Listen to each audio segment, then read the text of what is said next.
Hello, everybody. Hello, hello, hello. What a long day. Oh, my Lord Jesus. Long day, everybody. Long day. Oleg, I am here. I am first. Yes, you are, Oleg.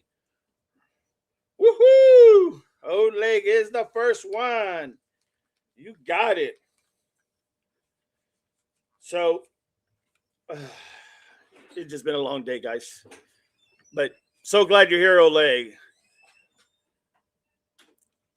Barney wonder if he managed to cut the entire lawn, 4 acres, 4 acres in like 3.5 hours.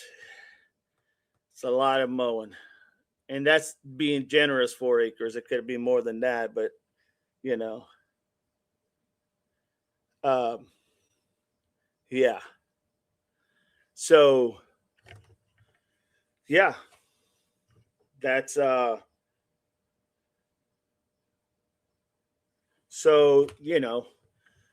that's how we roll. But it's all good. It's all good. Cat, welcome in, welcome in. Oh, that was you. Hey, see, it's going to take me a minute. Carol Burton, welcome in. Barney, I was watching Otto and almost lost track of time. It's so easy to do in my world, no doubt about it. I put channel out on Nick's live. She is so much fun. Hey, we can have her come in here too.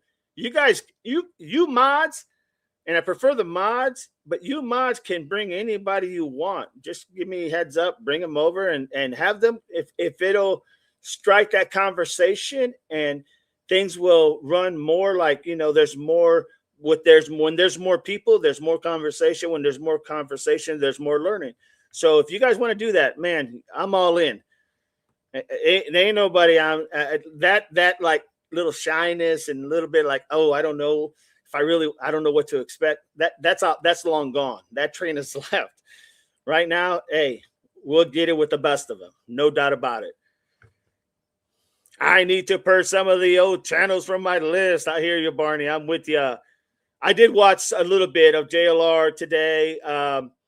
Who else was out there? There was a couple police channels that I watched were really good. Um, um, so yeah, but that's what I do when I mow. That's what I do. I just keep going, keep going, keep going. That is my therapy. Ooh, raw, simplify, everybody. Thank you, April. Oleg, you're welcome. Hurry up, dog. We are waiting for Mrs. D to make us chitter. Yeah, she had to take the kids to work. I said the kids, the young adults. She had to take them to work. For whatever reasons, my last two really didn't want their license, so now now she's dragging them around. So it's all good. It's all good. But yeah, she'll be home here in a little bit. Mark is put there now with his drone. Yeah, and also I did watch some of Jim's live as well. But I watch his replay because I think he went out in the morning. And Jim said he's headed back home because he had some issues, I guess, with some machinery. And he is a master craftsman, so he has to go back and get that fixed. So he is actually leaving. He probably already left after he did his live. Deb, hey, Ro, I got a notification. Woohoo! I'm glad you got a notification, Pam. Hey, Devil's Dog. And everyone, just jump on to say hi. Hey, we are going out to eat with friends, so I wanted to be staying, but all I have is a great night. You too, Pam. Thank you so much for even just that is very, very appreciated, without a doubt. Thank you so much. Have a good night with your friends. Absolutely. Marianne says, enjoy, Pam. Welcome in, Marianne. Don't be shy, just be respectful. Yeah, that's something we all need. Oh, Chris is like, the link, Didi, the link. All right, Chris. I'm coming. Oh. Oh, All right, guys, we got to keep growing because we're now at like 2,428, 29. So we're right there at that 2,430. So 70 more, we jump up to 2,500. Hey, these are little mile markers for us because we're doing it at a slow pace. And I shouldn't say slow. We're doing it at a good pace, but it's a solid pace, and that's all that matters. There you go, Chris. There is the link. I had to think of what the hell I was going to say. Ole, JLR just looked him up. He's a dangerous guy. Yeah. Yes, Carol, I just watched him. Glad he never gave him a lift. Oh, the guy that was with him. Yeah, I didn't see that, but hey, it's a lot of people I wouldn't even give a lift to. Literally, and I'm being honest. DD being nice to Chris. Okay, Marianne. Okay, I'll be nice to him if he's nice to me. And if he's not nice to me, I will not be nice to him. Kidding. Of course, we're nice. Love each other, man. This is an awesome group. No doubt about it. Click that likes, everybody. Click that likes. Let's help the channel grow. Let's get some more Devil Pup members in the house if we can. Always, at least the word of mouth goes a long way. So if you guys can pass that, that'd be awesome. That would be awesome. And I know you guys do. So I even hate even saying that because I know you guys always spread out the channel. And that's awesome. Appreciate you all. All right. Well, Chris wanted the link and now he's not here. Chris, where are you? Are you lurking? Are you trying not to be seen? Oh, my. Sarah, welcome in, Sarah. Good to have you. Thank you for sharing your knowledge with us. You got it, Sarah. Try to do my best, my friend. Try to do my best. Just like you said, keep the conversation going. Keeps Nancy's name out there without a doubt. Without a doubt. Well said. I'm waiting for Chris to jump in. He was like, DD. And then I sent him the link, and it's like nothing, like crickets. Carolina girl says, I saw Libby has been promoting your channel on. Thank you so much, Libby. Appreciate that. Appreciate it a whole lot. Like I said, guys, you guys are making the channel grow just by what you guys do, and that's awesome. Hey, I have no qualms about it. Okay, here comes Chris. Let's talk with Chris. Well, there he is. Oh, he's not saying nothing. So he definitely either he's thinking about what he's going to do tonight, looking at his face, or he's going ahead and you guys can read between the line. Right. I know. I was going to pick on you. Woo! I was actually going to pick on you, but you know, I'll be nice, like they said.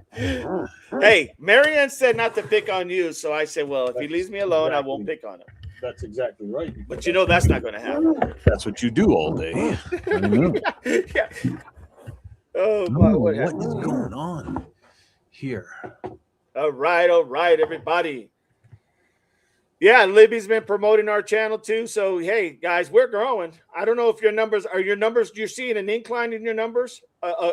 Incline? Chris? Me? Yeah. Me? Yeah. A little bit, yeah.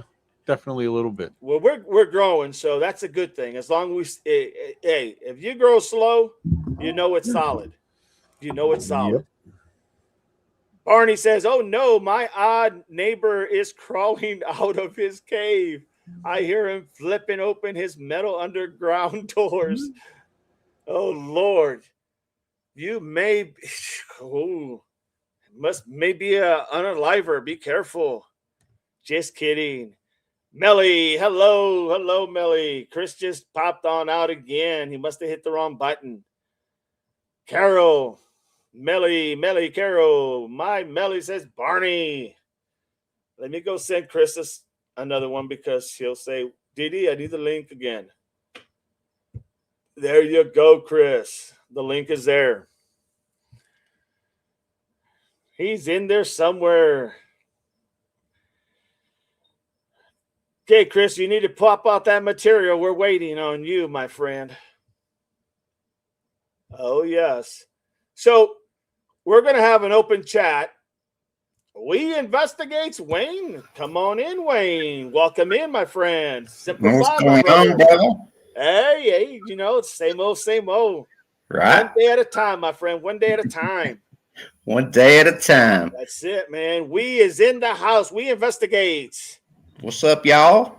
There What's you going go. on? Make sure you subscribe to his channel, everybody. Thank you, brother. I appreciate that. Your name's getting out there pretty good, man. Man, just a little guy trying to do his thing, man. I mean, the That's guy it. that's getting your name out there a lot. I mean, I'm not a big fan of his. I'm just kidding. Chris. I love hearing that because Chris gives me a hard time. Chris No. Stern. Chris Stern is his name. Is it? Yeah. He's got some no doubt. nice pictures. I hope he shares the same pictures he just shared over at Nikki's. Oh, with he you. does. He does. Yeah. No And I doubt think about you're it, gonna man. have to So what's your how you been? What's going on? Everything is wavy like gravy, man. I've been doing pretty good. Outstanding, Yep, brother. yep. Getting this channel crunk up over here. I'm another one of the new ones that found, was looking up something for Nancy Guthrie and found JLR, and then got with 857 Tucson. Chris, by the way, we call him 857 Boston now. Yeah, 857 ball. Yeah. Mhm. There you go, Chris. Really? Really? Mhm, Are really? are you following me? Stay down there where you belong. Oh, God. See, oh my God! At least we got another person in here that can kind of. I can hang with you. There you Got go. a lot of sunshine going on here on my side. Let me see if I can get rid of just a little bit of that. If it Maybe. gets a little dark, guys, let me know because I got my light off. I just kind of Yeah. want to be able to Yeah, let these guys yeah. take it, and I can snooze a little bit. Guys, Kidding, take it. You kidding, can kidding. snooze. What's wrong with you, dude? What are you thinking? Oh, What's going on, Mr. Stern? I was on a lot. Oh man, I'm looking at this chat, and all I see is Melly. I see Melly over there. All I see is Melly. She got fired from you today, huh? No, I would never fire her. no, But she because was kind I of hired mean. her, which I already did. So she's working for us both. Yes, She works for all of us, y'all. She's yes, my mod. she does. She's my first mod that I ever had. So April definitely was literally my first mod, and there was a couple other ones that were right there with her. But yeah, they all been a blessing, man. They all help us out. They all make everything run smoothly, no doubt about it. right. And they keep the Got it. chat going and keep everybody engaged and Absolutely, and they call people out when they need to be called out, and I don't even say nothing, man. I just let them do their thing because they know what they need to do. So Let it is what it is. He's afraid to say anything. I never knew a Marine that was afraid to say anything. I was my about to friend. say it don't strike me like he would be afraid Yeah, to say no, too much. no. Well, no. welcome. Welcome, Meat dog, welcome, there he is. welcome. My first one, right? My first one. But no, man, what we are doing today is we're just doing for the most part, Chris is going to have some material for us, and we're going to do an open chat. You thought I was going to, because I have none. Oh my Lord! No, there's Yeah. really nothing. So nothing new. You're not prepared. So there's a lot of different. No, it's dude. I always we're on with something. Open chat today, everybody. Open chat. Chat. Any cases that we have covered. Any cases. Let's talk about what we don't know and what we need to know. Here's what I watched today. I watched somebody today as I was mowing, and Nice. it was 4 acres. Oh God, it was a disaster. It's a long three. How the day. hell are you awake then? That's what I'm saying, brother. How do you Bruce is view in the animals? house. There you go, Bruce. Hey, what's Welcome, up? Bruce. There he is. We investigators Yeah. in the house with us. All right. We know each other. We were just Oh, there all you together, go. actually. So The three of so us. today I listened to this one of these streamers out there, and he was talking about what does it really mean. He has some really good points. He was prior law enforcement, and he was talking about what does it mean for them to keep that car that they did for Tommaso for 40 days, plus 40 days. And I tell you what, he had some really good, interesting facts. You know, some things that even I worked in law enforcement. I did not. Some of these things just didn't click, but they're all common sense and they're basic. So Right. he was talking about, and I would say his name, but I just cannot remember. I don't listen to him all the time, but I listen to whoever I feel like I got to listen to. Right. And he was talking about, you know, we all think that they kept that car for 42 plus days or whatnot. And we all think that it's because they kept finding so much evidence. And the reality is that that's not really the case. And, you know, so he started talking about how there's a lot of process that go into that, whether you're taking pictures of the car before you even touch the car.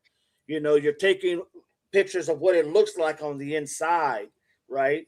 It's almost like going to a doctor doing an operation, right? He's going to pick that thing apart. So he wants to log everything he's seeing. He wants to see what stands out. So he's going to take all these photographs. He's going to process it all. He's going to know he's going to know what the case is about. So there's a lot of things that he's going to do that is going to be time consuming, right? It's the things that, you know, the answers just don't pop out there. You know, you have to be able to really get in depth into what you're doing.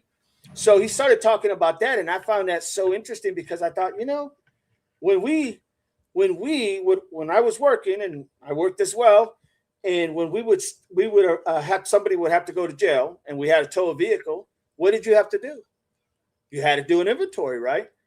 You got to do an inventory because if he says I had something there and it's missing, guess who's responsible for it? That's you. So Yeah. you inventory it. You go in the trunk, you write everything down, you look under the seats, you look in the glove box. Because if he has anything, he said, man, I had $5,000 on there and you don't have it. It's not like you're going to be expected to pay that. It's just not going to look good, right? So you want to cover your P's and Q's. So when this gentleman, I wish I could think of his name, when he was talking about this, it made a lot of sense, man. There's a lot of nuances in there that people just, even myself, you don't think about it offhand. But the reality is it is time consuming.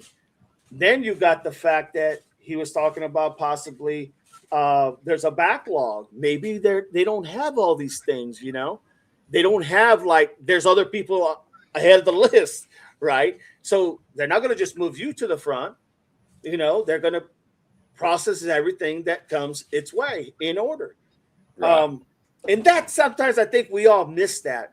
I know I missed it because I know those two things stuck out with me. And I thought, well, damn, I know how this works. Why didn't I think, especially the first one, you know, doing all the photographs and everything. If you're not in a big department, right? If you're not in a big department, you are the investigator. You are the man, you know, that's going to look for forensics. You are people that are going to look for all the things. In other words, you are expected to wear many hats, right? So that goes with the territory, right? And if you're in a big department, like let's say New York, LA, or San Diego, whatever, well, you're going to have people that do the special things, right? So they're going to do all that. But if you're running the show, well, you know, it's kind of like there's a lot of work to be done. So I thought it was really interesting in some of the points he made. And like I said, I just think sometimes we take it for granted. Like we think the case just solves itself, but it doesn't. It never solves itself. Somebody has to do the work, the legwork. So yeah, I mean, it was really interesting. I could swear I cannot think of this guy's name for the life of me. But it makes a lot of sense. I mean, I see where people, you know, like Luke Daly's car wasn't held for that long and that type of thing, but they know for a fact that Nancy was in that car. You know, like they know that she was in there, and that's the last ride that she had. So they're going to scrutinize that car a lot more. It kind of does tell me that maybe that Tommaso was the number one suspect, like Ashley Banfield said. You know, right at the beginning. That's the number one suspect. And it kind of, you know, it goes along with that. And you can inspect it for 4 or 5 days, something like that, without additional warrants. But then you do need to start telling the judge why you need to hold this car a little bit longer. Absolutely. You need to look a little bit deeper. Why you need to take the seat out. Why you need to get the data from the car to show, you can show when that car went forward, when it went backwards, show all that. You got to explain it to the judge along the way. And I think it's either one or two things. It's because they suspected him and they were actually trying to find something, or they were covering their ass against a defense from somebody else who actually did this crime to say, yes, we looked at the last car that she was in. We picked it apart. We kept it for 40 something days, and they can say that in front of a jury, and a jury says, hey, they did try to investigate. Absolutely. Well said. I couldn't have said it better myself. More than likely your client right there. Yeah, no doubt. I mean, that's awesome, because you're exactly right.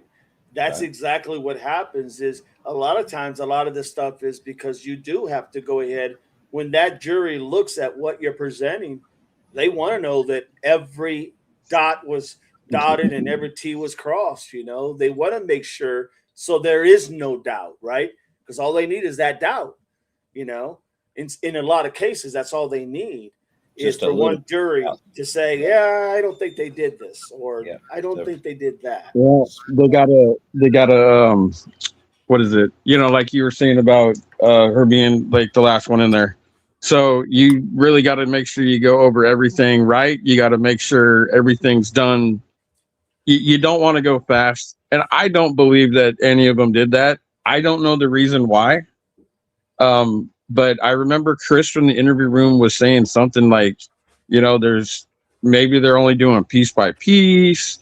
I thought you would just take the whole car, like send it there. I guess I don't know if that's how they did it, or. Well, no, that's how you would do it in a bigger department, like what he was in San Diego. That's what they would have did there. In this case, they send it to, the FBI takes it, right, and they go ahead and process it. There's special people that do special things. It's only a lot harder when you're in a smaller department and you have to play all those roles. The things really. So, Double Dog, how did they get the car there? Do they fly it? Do they put it on like a jet or something? They tow it. Okay. They'll have somebody tow it. Somebody will pick it up, but they got to get that chain of custody going, right? So they got to know who towed it, what time they towed it, where they towed it from. All, time, all that data has to be there. And they may even have somebody there with them. And the person that's doing it, right? They may the person have that's doing it has to be. You never know, They don't want to lose that chain of custody, because then that vehicle becomes nothing, useless. Right. I don't think it ever left Pima County either. I think Parks did. His car actually, Tommaso's car went to from what I heard from from TIR room, Chris Madonna. He stated that he had some inside sources that told him that car went to Phoenix. Actually went to Richmond, Virginia, What? which is a part of the FBI. Really? Yeah, and went there and they took that thing apart completely. That's why they had to send it back to a dealer to put it back together before they gave it back. Then there's the answer right there. Yeah, they took it all apart. They Every took piece by piece of that car. Yeah. So you're right, it doesn't always happen that way. But that's what he said, that he had some inside sources. And I heard that across the board. I know that he knows everybody. I think he knows everybody, Double Dog. Yeah, no doubt. I mean, very smart man as well, no doubt. I always wondered myself, where is this guy? The one they kept Go ahead, sorry. at Pima County was Nancy's car. Yeah. Nancy, they towed her vehicle and they checked that as well for fingerprints and all that, to my understanding. I could be off, but I think that's what Chris McDonough was talking about on TIR. So the interview room. Great show. But yeah, I mean, they took that apart so bad that they couldn't even put it back together. They had to take it to the dealership. Of course, once again, you got to have somebody there, chain of custody, right? But once they take all their photographs, they take all the evidence they got, that's it. And they present it to the judge and say, this is what we got. And that judge, and they sign, That's it. That goes in the evidence room. All that information they got, all that, whatever piece of carpet or whatever they were looking for, right? All these little nuanced things.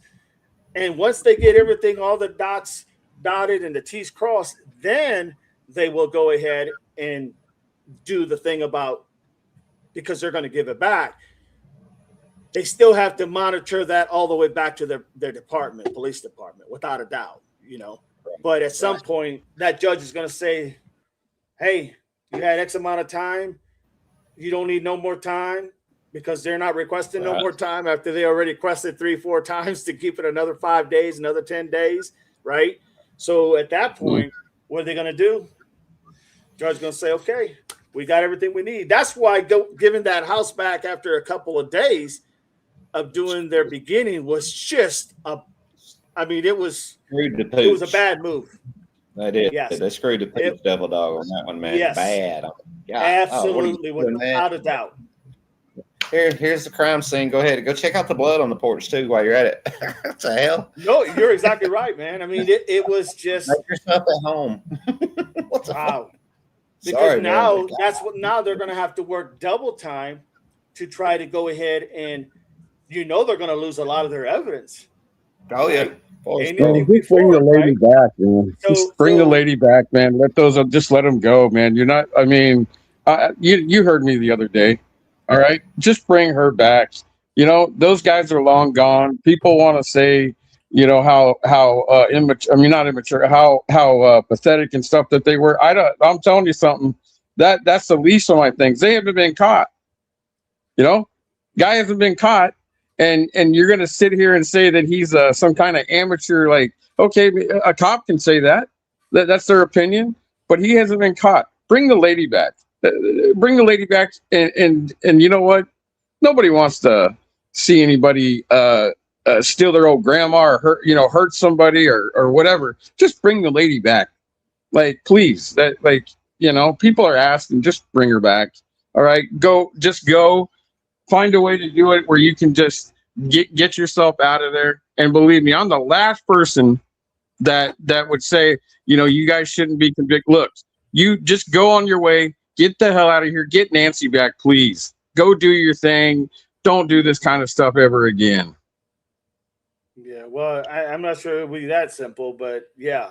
Well, I know it's not that simple, Dog, but this has gone on too long. This is like a circus, man. And I'm not out here to bash Nanos, all right, or any of these other people. Look, a cop has a job to do, all right. It doesn't matter if I like him or if I dislike him, because I know for a fact people that I lived by growing up were cops. They were honest. They did not believe in busting people's rights, destroying the people's rights, arresting people when their rights have been violated. No, they didn't do that. We're talking about these old cops that I grew up with. I didn't care for them, but that doesn't mean a thing. They didn't judge me when I got in trouble. You know what they said? Clean your act up. Just like my dad would tell me, clean your act up and get your head out of your butt and move on with your life. That's all you got to do.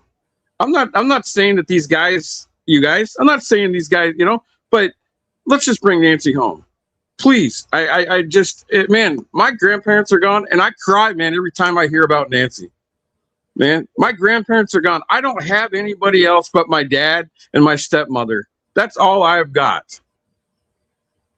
Well said, Bruce. What's your take, Chris? What's on your mind?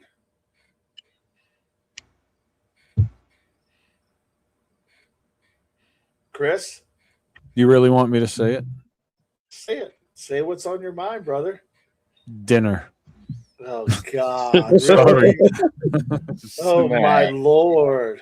I was Sorry. waiting for the gauntlet, the hammer to come down, and you come up with dinner. Well, that's what's on my mind. I got you. No. Hey, nothing wrong with that. Everybody got to eat sometime. What do you think, What's going on? What's the question? What do you think about those important nuances in this case? They're you see that very, very important. Oh yeah, every little tiny detail is important, and that littlest detail. everything at that house from the minute they released that crime scene. I don't care if the FBI went back or not. It's going to be hard to get it in, for one thing, to get the judge to let you have that in. And if you do get it in, the defense is going to pick it apart, because guess what they're going to do? They're going to go right back to Enton and what's the guy's name from Fox? Michael Louise. Yeah. You know, there was 3 of them actually that went up on that porch. Yep. They saw the Amazon package. So, you know, the Amazon guy's been there too. Pizza guy. The pizza guy came there. The lady that was she was a something else character. What is it? Right. It's like, ma'am, we're not doing it. You're just holding the camera and looking. What are you doing here? Take this. You know. Yeah, that was it. She was dropping off the dominoes, I think. Yeah. So yeah, all those. Why didn't you put the chain up to begin with, man? You wait until you're trying to keep YouTube streamers out of there who are not even going up on the property. None of the streamers ever went there on the property themselves. They all were respectful. What about the lady? What about the lady that walked up and then was walking real fast down the road and then jumped in that car that went all the way up onto that property and all the way up to you telling me trampling around? We talked about this the other day. What do you think about that, man? And I know you guys remember that. Yeah, well, I do. I remember sure. that. I remember JLR going, man, where are you going? What are you doing? And she basically just, ignored him, did her thing, what she wanted to do, got her 30 seconds of fame, and got out and dodged. But see, and Wee's right when he says that. They always ask me, what would you have done different? And I thought from the very get-go, I would have blocked that entryway, have the road blocked where only people who live there were going to come by. I would have had nobody out there. Dog, you could have blocked it off from Sue Ellen's road that goes up the hill. Absolutely. Straight off right there, and you could have blocked it off at the gym people's side right there. And so the gym people had to go out the other way and come in the other way. And Sue Ellen has to go out and go to the left. She can't swing by there and, why are you filming me? Because you put your car in front of my camera, lady. Exactly. So many times does she say this to these streamers, don't film me. Well, you got in my line of sight here. I didn't get in your line of sight. Exactly. It's like, That's like running out into the rain and asking, why am I getting wet? Exactly. Man, come on now. Why am I filming you? Because you put yourself in front of my camera, lady. Exactly. They could have blocked the road off right there, and they could have blocked it off on the other side, and now they got the entire house and the entire street blocked off. And you said it right earlier when you said about the chains. How hard was that to do, man? Seriously, I thought that very early on when people. That's just, to me, that's just common sense. That's like police 101. Yeah, right? That's the basic. You're not asking for some forensic to come in and take something, so minute off the carpet or off the concrete or whatnot. You're talking about you pull up these things and no car can come up there. Right. Simple as that. And if people think that this is has been a hard case to get somebody in custody, to arrest somebody, to make an arrest, if you think it's a hard case to make an arrest on and it's been crazy, just wait when they do. Wait and see how hard it's going to be to get a conviction on this case. I agree. It's going to be crazy. I mean, crazy. Yeah. That is a fact. Yeah, because you arrested other people and then you let them go. You arrested other people and let them go. And, then you say that people are cleared and then they're not cleared now. And then and then it's, so, I mean, it's really impossible. You're looking at getting information, as they would say, fruit from the poisonous tree, right? So, anything you get after that, hey, good luck. I think that's what's really taking so long is because they know there was a cluster, right? A cluster F. There was a big cluster, and now they have to even dig deeper into the weeds to find something that's going to stand up. Right. You know what I'm saying? That's my opinion. That makes good. Devil Dog, I hadn't thought of that angle right there at all. Is that could be why it's taking a little extra time for the FBI and stuff like that? Is they're having to backtrack and they're having to get some more evidence because they know the evidence that was there is now just squashed. More than likely, they're like you said, a good defense attorney is going to shred that apart. Yeah. And once again, all you need is that one, right? That one person. That's all. And so at least in a mistrial, Yeah, And- absolutely. Let me read some of these comments real quick here. Yeah, brother. Give me 1 second. I always read these guys' comments here because that's just you like gotta what we do engage. here. Yeah, you got to engage with your audience for sure. Absolutely. What up, Rhythm and Clues? What's going on, my friend? Welcome in. 2C, welcome in. Didi, Bruce, Chris, Wayne. Good to see you all, says Rhythm and Clues. If you want to come in, just let me know, my friend. Al says, hello, Devil Dog in panels, Maz in chats. Rhythm says, Marianne. Okay. Hello, Marianne. Okay. Just going for the questions, guys. Yuli, I haven't seen you in a while. Welcome in, Yuli. What do we know about the body that they found last night? You know, I haven't heard anything as to, or this morning, early morning is what you're talking about. It's like 7 in the morning. They found a body. They didn't find the body. They found the bones, basically. Yeah, I don't think they come out and said anything about that. I don't know if they have to use get the DNA from the maybe like her dental records or his dental records, you know, because it is been there for 6 months, so you can assure a lot of that meat is gone, if not all of it. You know, out there in the hot sun and the heat, Right. I would say for sure it's gone. So they're going to have to. Yeah, it's going to take some time for sure. Yeah. No doubt about it. I'm thinking maybe even they may be able to get the DNA, you know, or the dental records for that matter. But short of that, I mean, if you think they're moving slow now, it's even going to get more until they figure out who this person is. It could be a homeless person. We know there's a lot of homeless people out there that sleep out in the wash areas, right? See a lot of stuff on cam. Yeah, I mean, crazy what you see on those cameras from around the neighbors. There. Oh, absolutely, absolutely. So you're dealing with a lot of things there, Yuli. So hopefully they'll come out and say, you know, through DNA and through the dental records and through maybe even what's that thing, the genealogy, that they're able to find out who this person is. Someone is going to at least have some peace that whoever they went missing from, hopefully is going to get some reassurance there, without a doubt. But good to have you, Yuli. Good to have you. Marianne. Tusi, hello. Holly is just a friend on YouTube. Laughing out loud. Sometimes she comes in here as well. You got it. Hey, everyone. Thought it was not on, says Annie. Rhythm says shameless plug for better or worse. But if anyone's interested, PLC's interview with Seth Rogers Part 2, it starts in 20 minutes. Hey, well said, everybody. Well said. Always watch the replay later too. Oh, absolutely, without a doubt. Marianne, find it strange that the guy asked Jim for help yesterday, and then today a guy went up to JLR. Yeah, I didn't see that, Marianne. I didn't see that part, but you just got to be careful out there, people. There's, you know, this world is getting crazier and crazier by the minute. Amen, brother. Marianne says, the guy out there today with JLR, I missed first encounter, so I don't know what happened, but that guy said he was a fugitive when he went up to him.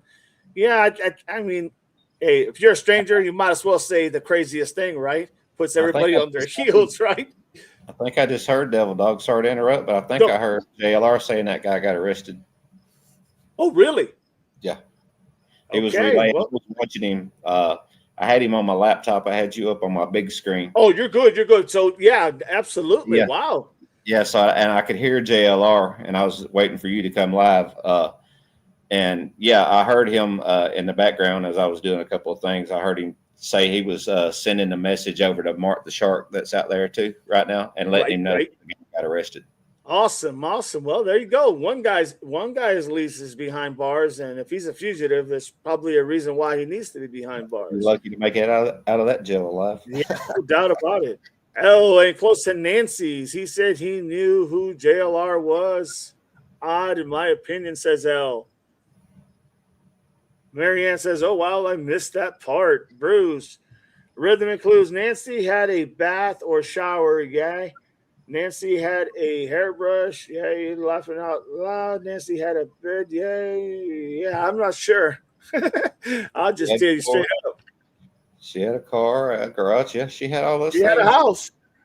And you find one broken hair. Okay, I got you. Yeah, right. You look. I've told everybody before that you have to. They should have swabbed the heck out of that house, right? Oh yeah. They should have swabbed everything because they had to have known. They knew what they were dealing with as far as she's not here. She was taken, right? Hey, And Devil once Dog, they knew that, they should have just. That you were former law enforcement. Absolutely. Okay, cool, man. Well, thank you for your service, number one. And then, since that's the case, can I ask you a question right quick? And I'll Absolutely. let you get to your chat. So, was it not dumb to leave all that blood just laying there and not? It was very odd. Because couldn't there? Let's say that the suspect didn't bleed over here or over here, but what if, like maybe Nancy was able to scratch him and get just a little drop over here where all this other blood that they left is.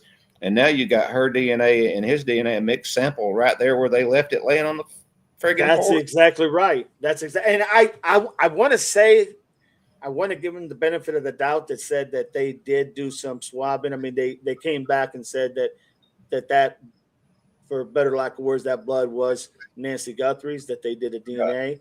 But what even shocked me was they didn't take that mat. That mat that was. Take all the blood in case the drop is over here and not where you right. Absolutely. Well, it wouldn't have been hard just to chip away and take those plaques, you know what I'm saying? Right. Take them and bag them. Take them and bag them. Or whatever you got to do. Yeah. Absolutely. Mm-hmm. I mean, they do that with crime scenes when you're dealing with blood splatter on a wall. Yeah. They cut it out. Take it with them, I was surprised that you could actually do that until I did some further research. They say it is difficult to not get any of the grout dust off in the blood and stuff like that, but they actually can. They got tools that they can use to take up those towels individually and just take the entire towel, And the one thing everybody was screaming out was, why didn't they take the mat? Right. The mat's the big thing. I heard any type of carpet follicle, hair follicle, could have matched it with the car, right? Could have matched it with the carpet of a car, anything. Right. Now, maybe they did they did that as far, not take the mat, but maybe they have another sophisticated way that they do these things. I don't know. Right. But look, all you got to do is roll it up, put it in a paper sack, bag it and tag it, and that's it. Send it to the lab. That's it. And now you got it for court. You got absolutely. Exhibit. Here's an exhibit, jury. Here's the mat that this guy stepped on and had a drop of saliva come off, and we got his DNA. And there was no reason for him to be on that front porch ever. He even said he's never been there before when he was questioned in the interview room. Right. So, And even that, all that foliage, you remember when he was taking that bite light and he wouldn't take it out? Yeah. You knew there was saliva on that. Had to be. Right. And then he's grabbing the very bracket that he took the camera off of it was still there with weeds attached to it that he touched. Bro. There was a lot of missteps without a doubt. And look, I mean, this is what happens when your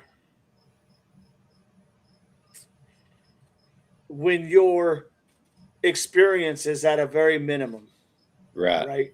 When you move people and shuffle people, and sheriffs do that all the time, they'll put the people they want who's going to do what they want them to do, right? I mean, every sheriff has a certain play in that, right? Some are worse than others.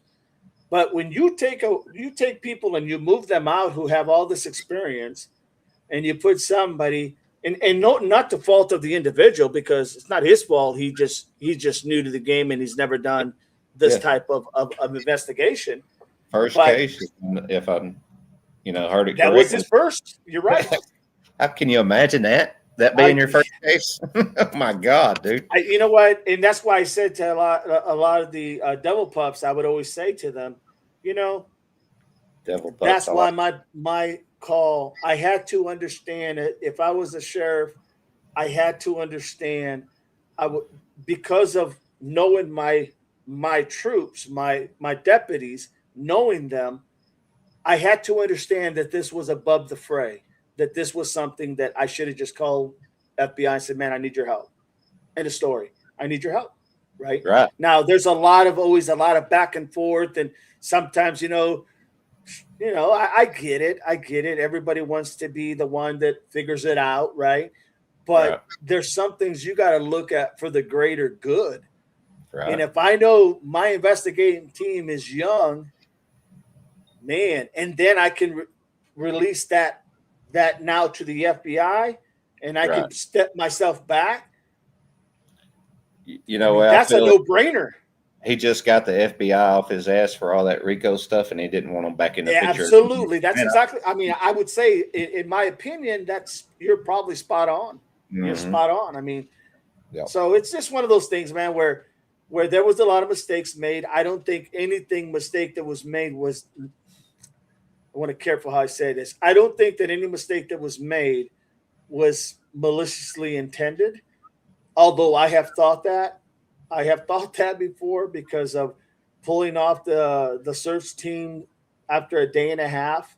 Not so much the search team, but pulling the amount of people you have looking for her, right? He did it after a day and a half. At the same time, he gave the house back after 2 days or a little less than 2 days. Right. So there's a lot of mistakes made. But I would honestly, in my opinion, I would have to say that I don't think it was done purposely, but that's why you got to know your limitations. You got to know where you are as far as like the knowledge. And if you don't have it, hey, don't be too proud to call somebody bigger. I mean, that's just how it works. Absolutely. When I worked on like forklifts and stuff like that, and I first was sent out into the field to go to a customer's location. Mm-hmm. And I'm in front of the customer, the employees are there like, hey, when are you going to get this lift fixed? We got to get all this. There's a lot of pressure on right there. And I wasn't too proud to pick up the phone and call one of the senior guys and be like, listen, this is what this is doing. And then this is high pressure and they need this. Can you give me any tips what to look at right off the bat? So I'm not sitting there guessing. And absolutely, dude. Because here's the last thing you want. The last thing you want is for that elevator to crash down when somebody's in there. Right. And you just signed off that you just fixed it. Yeah. Then I'm in the courtroom after that. Absolutely. So no, man. I mean, I think sometimes, obviously a lot of times that's a big part of the problem is the ego. The ego gets tweaked a little bit, and then people lose the sense of what the purpose is. What is the greater purpose? Solving this or trying to find where Nancy's at, who could have been involved. Yeah. And, I just had a thought come to my mind too, Devil Dog. And maybe Bruce can speak on this a little bit. I don't want to be the only one speaking here and feel like I'm taking up the whole show or anything. No, you're good. With him too, like with the FBI, we were talking about the FBI just getting off of him from RICO and that kind of thing. And he was probably afraid that, they would get back in there and be in his county again and dig up other things. And so as far as him getting rid of people, that's almost seems like he's a paranoid leader. So he's probably thinking, I can't even believe I got this job. If they find out my past, I'm probably not going to be in this job. And that's the kicker right there. Yeah. So, everybody talks about that, but no one says who endorsed it. Right. So he's getting rid of who endorsed it. This guy's out to get me, so I need to get his ass off there. I mean, that's probably because I get it that it was horrible in his past working at El Paso, but I'll tell you what, somebody endorsed him. Mm-hmm. Who didn't do their job. Right. Did the previous sheriff go ahead and endorse him? I'm going to say he did. Said they brought him up and said, here's your replacement to that sheriff. And that sheriff said, I don't like him. Okay. Well, see, then that goes to the person who, right. They convinced the sheriff that was leaving that he was the man for the job. And so he reluctantly let him get in there, from what I remember. He got elected, didn't he? He got appointed the first time and then elected the next time. Yeah, because the first time I thought he didn't win when he first ran for a sheriff, to my Yeah, understanding. The first yeah. time The he guy was lost. retiring and just named his replacement. Yeah, So that's how he became sheriff. Then he was sheriff, and then he lost. He wasn't right. sheriff. He went into retirement, and then he came out of retirement and ran again, and he won his second term. True. That is true. That's the way that went down, Bruce.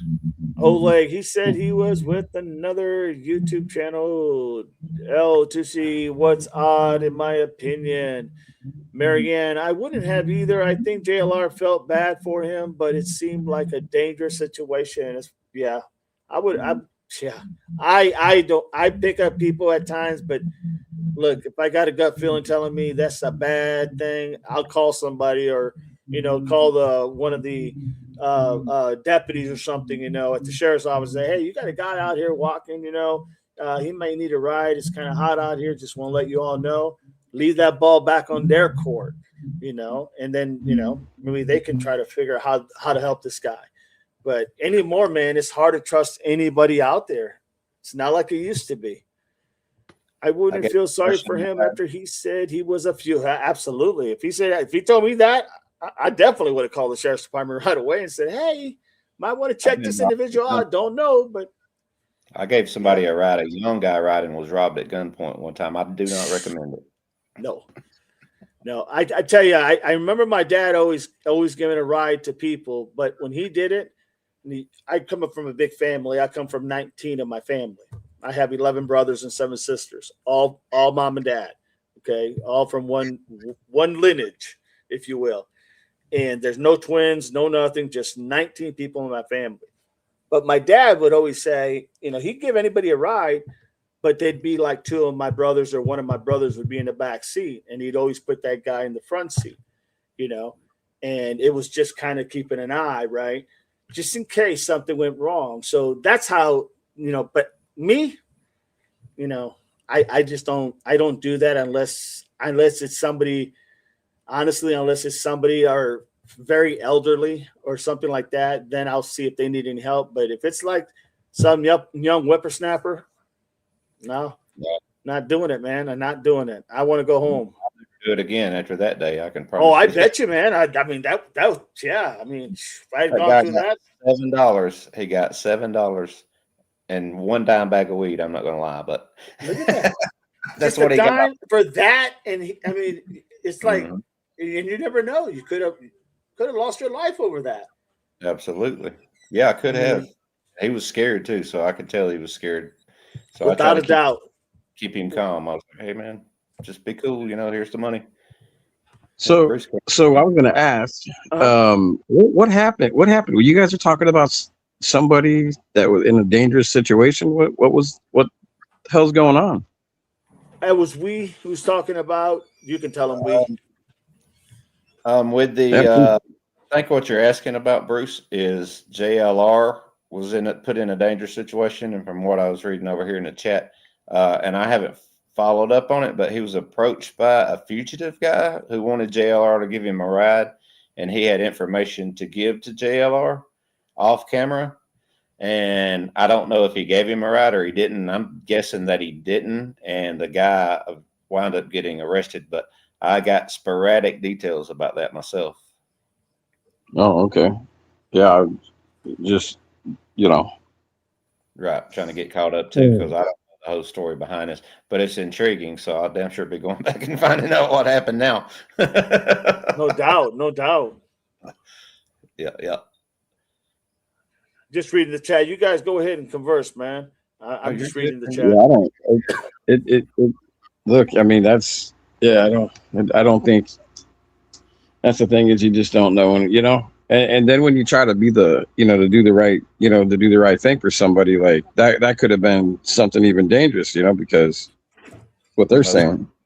Yeah, that's what I was telling Devil Dog Bruce is I gave a teenager a ride one time. He had a backpack, asked me for a ride. I gave him a ride. And as soon as I pulled out of the apartment complex, I'll just tell you I was in there buying a couple of dime bags of weed. Okay. So I gave the kid a ride. Just as soon as I pull out of the apartment complex, he unzips his book bag and puts his gun at me and says, give me all the dough. I got one in the chamber and I'm not afraid to use it. And I was like, whoa, dude, calm down. So I kind of turned down a side street. I said, listen, man, all I got is $7. He said, you better come up with more than $7. I said, that's all I got. I got some change right there. He said, well, give me one of those weeds, is the way he put it. And I handed him both of them. I was like, man, he's going to try to make this look like a dope deal went bad and just Right. my life right here. So I gave him both of them. He tossed one back to me and says, I don't want all that.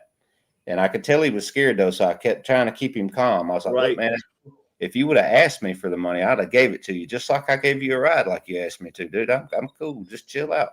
Right. And he gets on out of the car, and he keeps the gun pointed at me the whole time, and he closes the door, and then I take off, of course. And then I'm thanking God for my life. But then you tell yourself, I ain't never doing that again. That's exactly what I told myself. Absolutely. Yeah. All it takes is one bad experience, man, and I'm done. I'll tell you one more quick story without taking up the whole thing. But so I gave another guy a ride one time, and he was being funny, and he says, how did you know that I wasn't going to wind up being a serial killer or something? And I said, the odds of two of us being in the same car at the same time are really small, dude. That's a good comeback. That's a good one.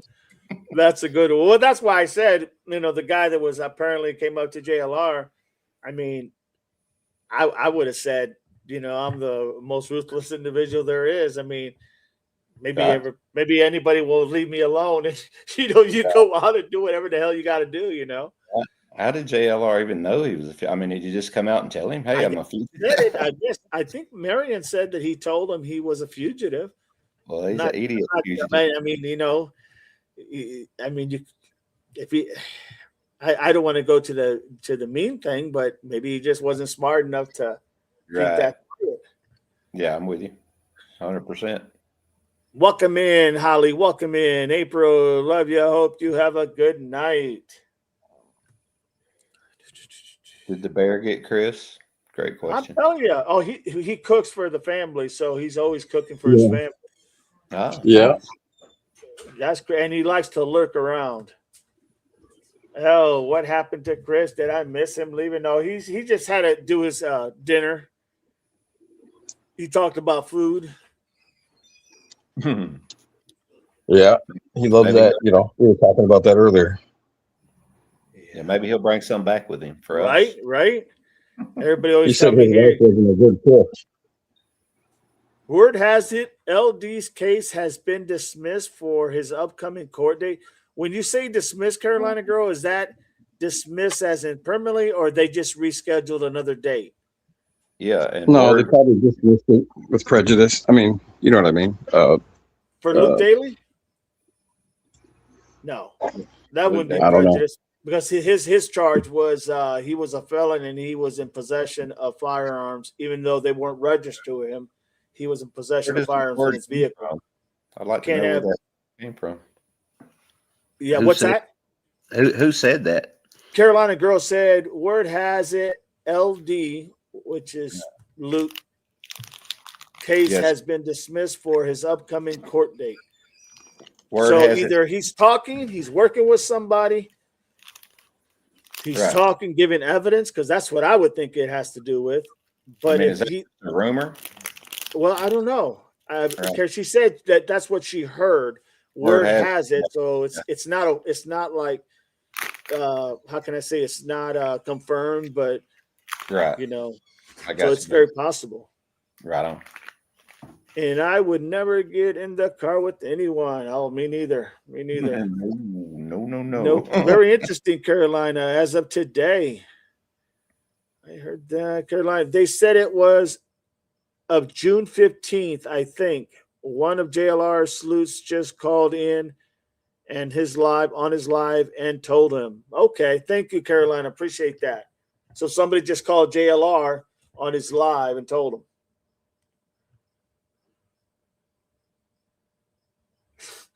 Barty says, JLR has spidey senses. Tusi, did the bear get Chris? He definitely got him. Stacks, what up? How you doing, Stacks? Good to see you, my friend. Yeah, no doubt. I would have never expected that either. There was no mention of being rescheduled, so I'm not sure. Interesting. Well, if that's the case, you're probably looking at the fact of maybe he's working with Ali. I mean, if someone said that, maybe that's the whole point, keep him out of the fray and let him be able to get information. You know what I mean? I could see that happen. What do you think, Chris? Or what do you think, Bruce? I mean, I don't know. I don't know if the guy has any information, or maybe he does. Gotcha. I just don't know, because it's like we there's been so many weird things. Look, that what is it, that Luke guy, his mom and stuff, dude. People were just literally just trashing the hell out of her mom. Okay, maybe some things were said. She's nervous. She's never been on TV. I don't know. All right, but these people obviously they chose to go and talk.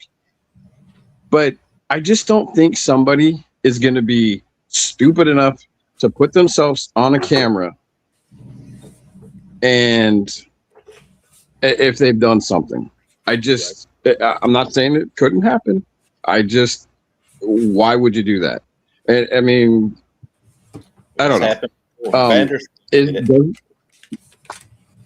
Yeah, go ahead. I was just going to say Vandersloot did it, and a few people do it, Bruce. The dudes that have that effect right there that he just had with you, who would dare go on camera if they were guilty? That's why they do it, is to make themselves look not guilty. Right. That's true.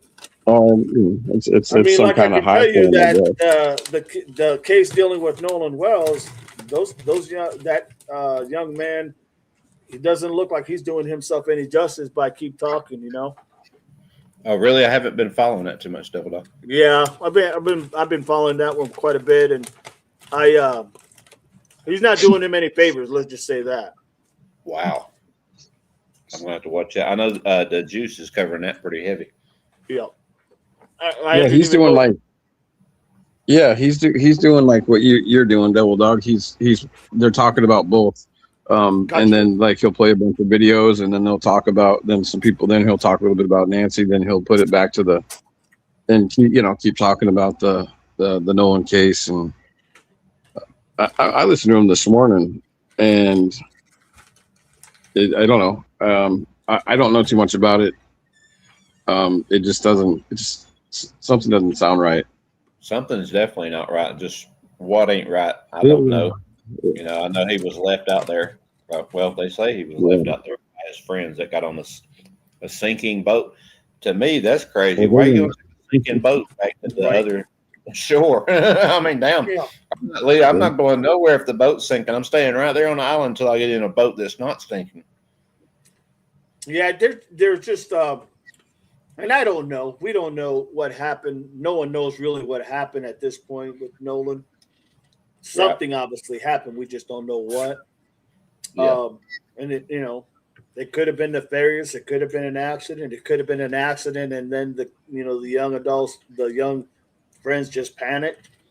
Could be so many different scenarios, but one thing's for sure is that when you're talking out in public, giving interviews, you better make sure that you're doing yourself justice. I just didn't see any justice of him doing those interviews.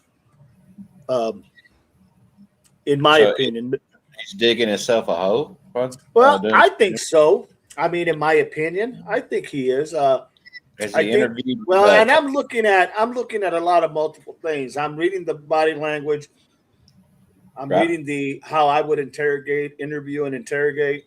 Right. Now, this guy's not interrogating him. He's asking him questions. But I'm reading how he's a lot of times being led into some of the questions that's being asked. And that's and the guy who's doing it used to be an officer. So I'm just seeing a lot of different things. I don't know who did it, who didn't do it.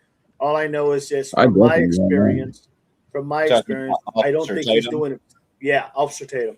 I don't know if he's doing justice or not. I just don't think that it's helping him. I got you. And which one of the friends is this? Do we know? The stories aren't adding up. It's what Juice was saying this morning. Right. Warren Hudson. One side. What? Is that who it is? Okay, so wait a minute. The judge's son. Okay, and so how many is it? Three? Is it three of them that did the interview? I can't even remember now. I think it's three of them. I think it was And three. then I With started, Tatum. stopped watching. It was the boys and the lawyer. Mhm. I guess he was a Trump lawyer or something before. So I don't. Yeah, but Juice was saying that the story they said one story, and then they listened to the family, and it was a different story. So I don't know. They're gonna really, in all honesty, they're just gonna have to, that's gonna go to a grand jury, and they'll decide if there's enough evidence there. That's how our system works, and they'll decide what they think. Who is the grand jury trying to indict? The one Well, guy that they may. I don't think they're trying to indict anybody. They have to know if there's enough information. That's how Mississippi does it.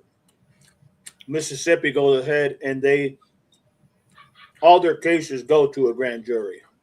to maybe even see if they need to open an investigation into Right. Okay. So they'll say, do you think there's enough evidence here? And that grand jury will decide, like they could tell the sheriff, we want you to go ahead and get more information about so and so and find out these things. And then they'll just, they'll delay it and he'll go back and get that evidence. Right on. So, and I think that's, I don't have a problem with that. I think that's the right thing to do. I mean, if The there's truth already is, you want to get the truth is what look you want. into it.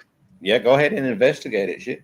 Yeah. But I guess if Mississippi requires a grand jury to start an investigation, that seems a little bit weird to me But too. no, they're one of the few that do that. Yeah, that's They're one of the very few.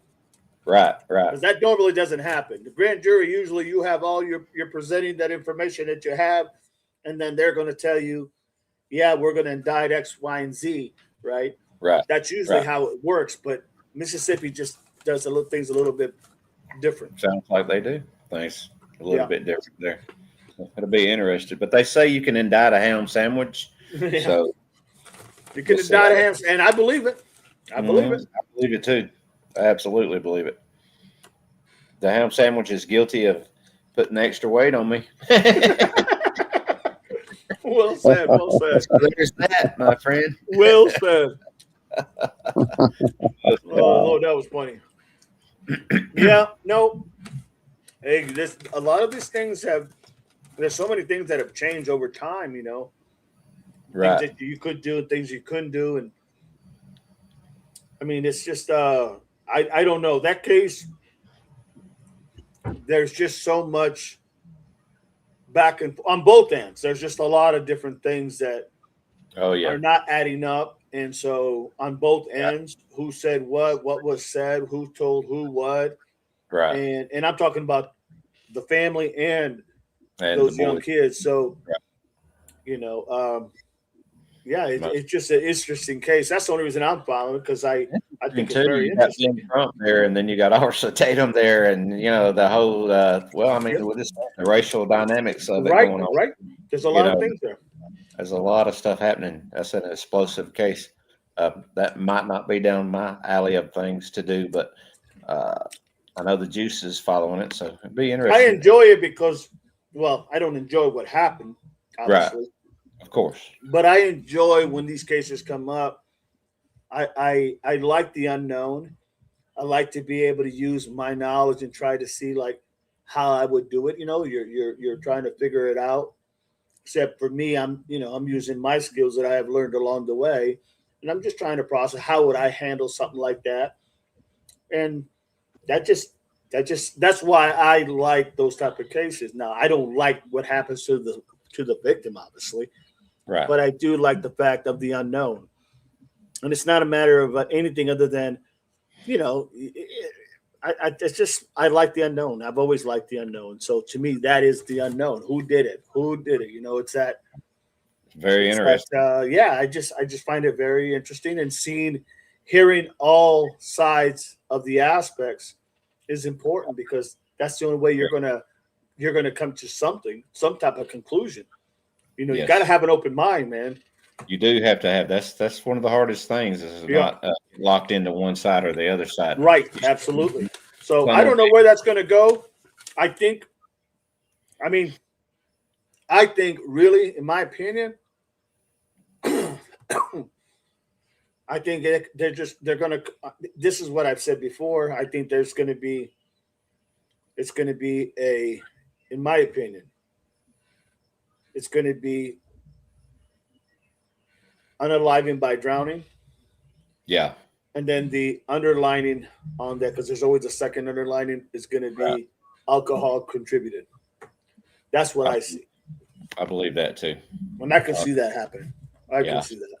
Yeah. But the only thing that's throwing me off is that fight that they, a lot of people are admitting that a fight took place and then somebody broke somebody up. I've not heard that Nolan was in a fight with somebody, but I did hear there was a fight that actually happened and the brother went over and got the other brother out of the fight. And that's when they started getting ready to leave. But, supposedly there's evidence of them leaving the island and evidence of Nolan still being there on the island alive. So, if there's evidence of that, then, there's a lot to it. You have audio, but then you have people that are posting things that they're taking away like the noise, separating the noise so that you can hear more clearly on what's saying. And we know there's experts that do that they'll digitally enhance it and then they'll take out the stuff that deals with like the crackling and all that kind of stuff to get more of an understanding of what's being said.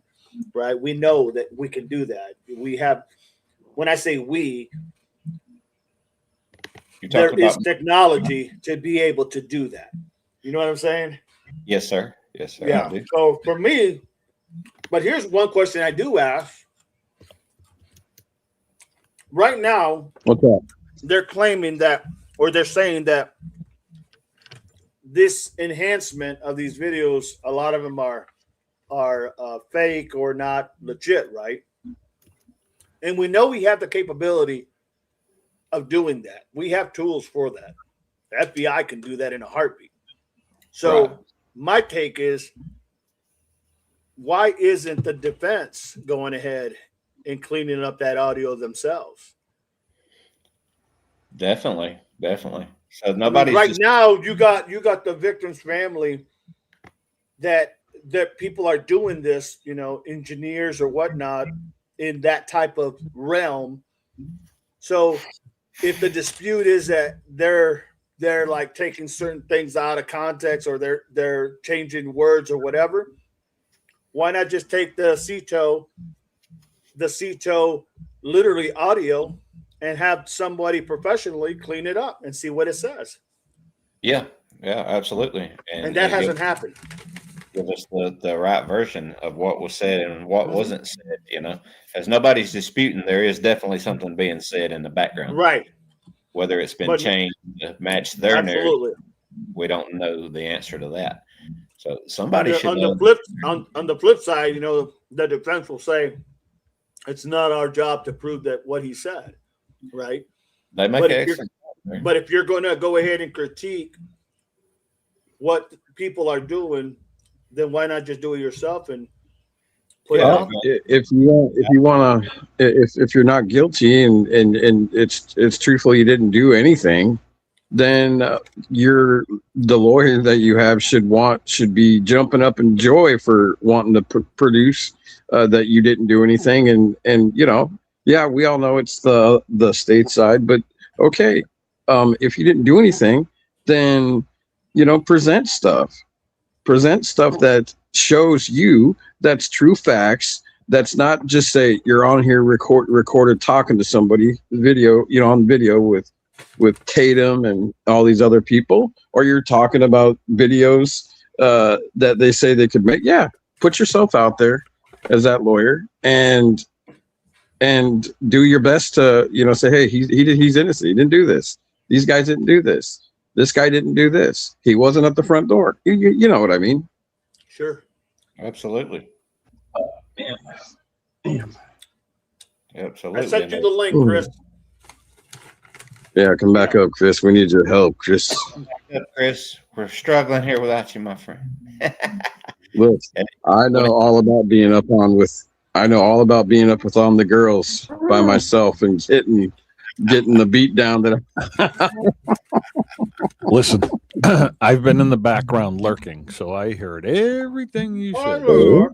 Oh boy. Yeah, we know you like the work. Actually, I was eating dinner, so What'd you have? Chinese tonight. Chinese. Nice. Wow. Does Order sound out good. again? Oh yeah, yeah. Thursday, Alright. Fridays usually. I need to. But you know, I order was just reading an article about Nolan Wells. I want to read this. If I can ever find off where I left off. I don't even know anymore. Was guilt already decided? Now I can't find it. Several young people say. Oh, okay. Let me read this to you. See if you agree, because I do. Ben Crump, the man whom Al Sharpton described as the de facto attorney general of Black America, is also exploiting the situation. Crump has become one of the country's most recognizable civil rights attorneys by entering emotionally charged cases involving Black Americans. Hold on a second. Fucking technical difficulties. Why can't I hear anything? He's done some good work. He's done some good work in my state, actually, too. But that's not to say that not everything that he does is good. No, he's Right. crooked. He's crooked a little bit. Right. I don't, not crooked, but he's racially. I'm not done reading. Sorry, but emotionally. What's the word I'm looking for? He's race baiter. Oh yeah, he's playing. They're playing race in this article, but sometimes I that's don't- one. You know, who was don't the fall guy for it. that kid, he was jogging through the neighborhood and the father and the son Mhm. unalived him. What was his It's up name? in Georgia, right? Or Florida? Yeah, that's my state. It's Georgia. Yeah, that's Yeah. where I'm from. Yep, yep. Falcons logo. But I can't believe I can't remember his name right now for nothing, man. But I can't anyway, think- I know who you're talking about because I watched that. yeah, Ben Crump did good work, to bring justice to that situation. Absolutely. But then there's other situations to where, yeah, it's just how much money can I make and can I get everything stirred up and get, two races separated and yeah, you know how it goes. Oh yeah, Big money. Big money. it's always about the money. Everything's about the money. You best believe it. I can hear myself, but it doesn't sound right though. I don't know. So anywho, no, I don't like it. You sound good, bud. Does it sound good? Yeah, Great, man. How about now? sound good. Even better. Nope. Whoa. All right. Doesn't sound good to me though. I don't Well, know. then it's not good. No, it's I the heard- wrong cord. Back. I'm gonna blow it up. So, anyways, where did I leave off? Okay. Yeah, entering emotionally charged cases involving Black Americans. That's where I looked. His prominence gives his words an enormous influence. With that influence should come an equally serious obligation to verify information before applying suspicions involving identifiable private citizens. During an interview with Jason Whitlock, investigative journalist, Sarah Fields alleged that an older pool party photograph was circulated as though it was connected to the period after Wells disappeared. Fields said Crump amplified the photograph, helping to expose the people pictured in it to public suspicion, even though the image's context had allegedly been misrepresented. So he was the one that pushed for this photograph. Right. That's, I remember that. yeah, I mean, that's what he does. You know what I mean? Mhm. So basically what they were saying in this article is that, as far as the person who wrote this thinks that it was already determined that those kids were guilty. After that picture came out and he started talking, basically they saying that, he There you go, Doug. definitely pretty much pinned them as guilty already. Right. So Right. get off the table. Where's my cat? It's all good. All So good. We you're look- asking me, what question are you asking me? If I believe what? No, does that sound right to you that he As used far as that, what he does, yeah, as he used that picture to get ahead? absolutely. Of course he has. That's what he does. Sometimes for the good, sometimes for the not so good. Yeah, and this time it was. And again, I don't know. I don't know what. I don't know. I don't know what really happened. So could he have pushed that? Probably not yet. Go ahead, Miss Barney. What's your question? I'm not answering her question. Yeah, man. I'm not answering nothing. She's main. I don't answer questions. Oh, I do. I love answering questions. No questions. I'm just picking on her. Right.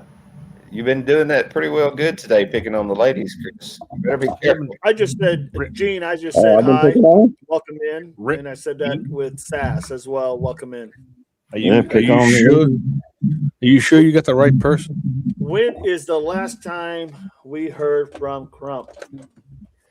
Hmm. I think the Yesterday? last time is the case that he just took from, took another Yes. case on, Yesterday? the Mississippi case.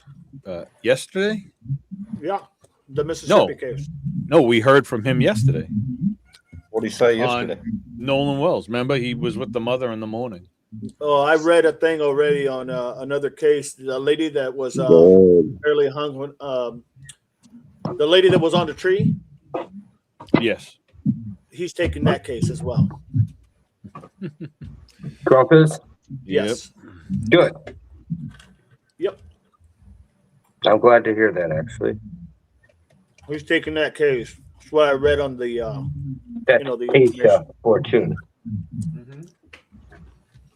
That is who it is.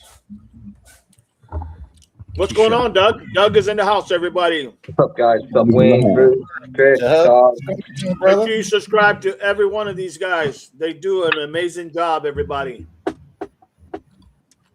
What am I doing? Any idea? I can say that about we because even though I Hey. just met him now, I can tell. Don't let him Goodbye. fool you. Don't Goodbye. let him fool you. Don't listen to the ghost guy, man. The ghost guy will lead you. Do you want us to bring them in? Don't listen to 857 Boston. I know, right? That That was bring the funny. girls back in. That was funny. I will say that. Mayor Barney says, still love you, Chris. Hey, thanks. Sass says, I'm Charlotte. That's where I'm from. Awesome. Charlotte. Charlotte. Concerning Nolan's case, Barney. Charlotte. Barney says, concerning Nolan's case. Okay. Last thing I heard, Thank you, Al. I mean, I don't know exactly what the last thing he said about that case, in all honesty. I don't know what the last thing, I just know the last thing I heard from Crump was that he was handling the case, the other case in Mississippi. As far as what I've heard from him, I really haven't heard. I don't know. I can't answer that because I don't know what I've heard from him last, to be honest. Right? Me either. I kind of stopped watching it a little bit ago, so I'm out of the loop when it comes to Nolan Wells. I'm not going to lie to you. Yeah. I thought the friends were being honest, and I thought, we were kind of, Officer Tatum had kind of proven that, and now they were going to have to go in a different direction.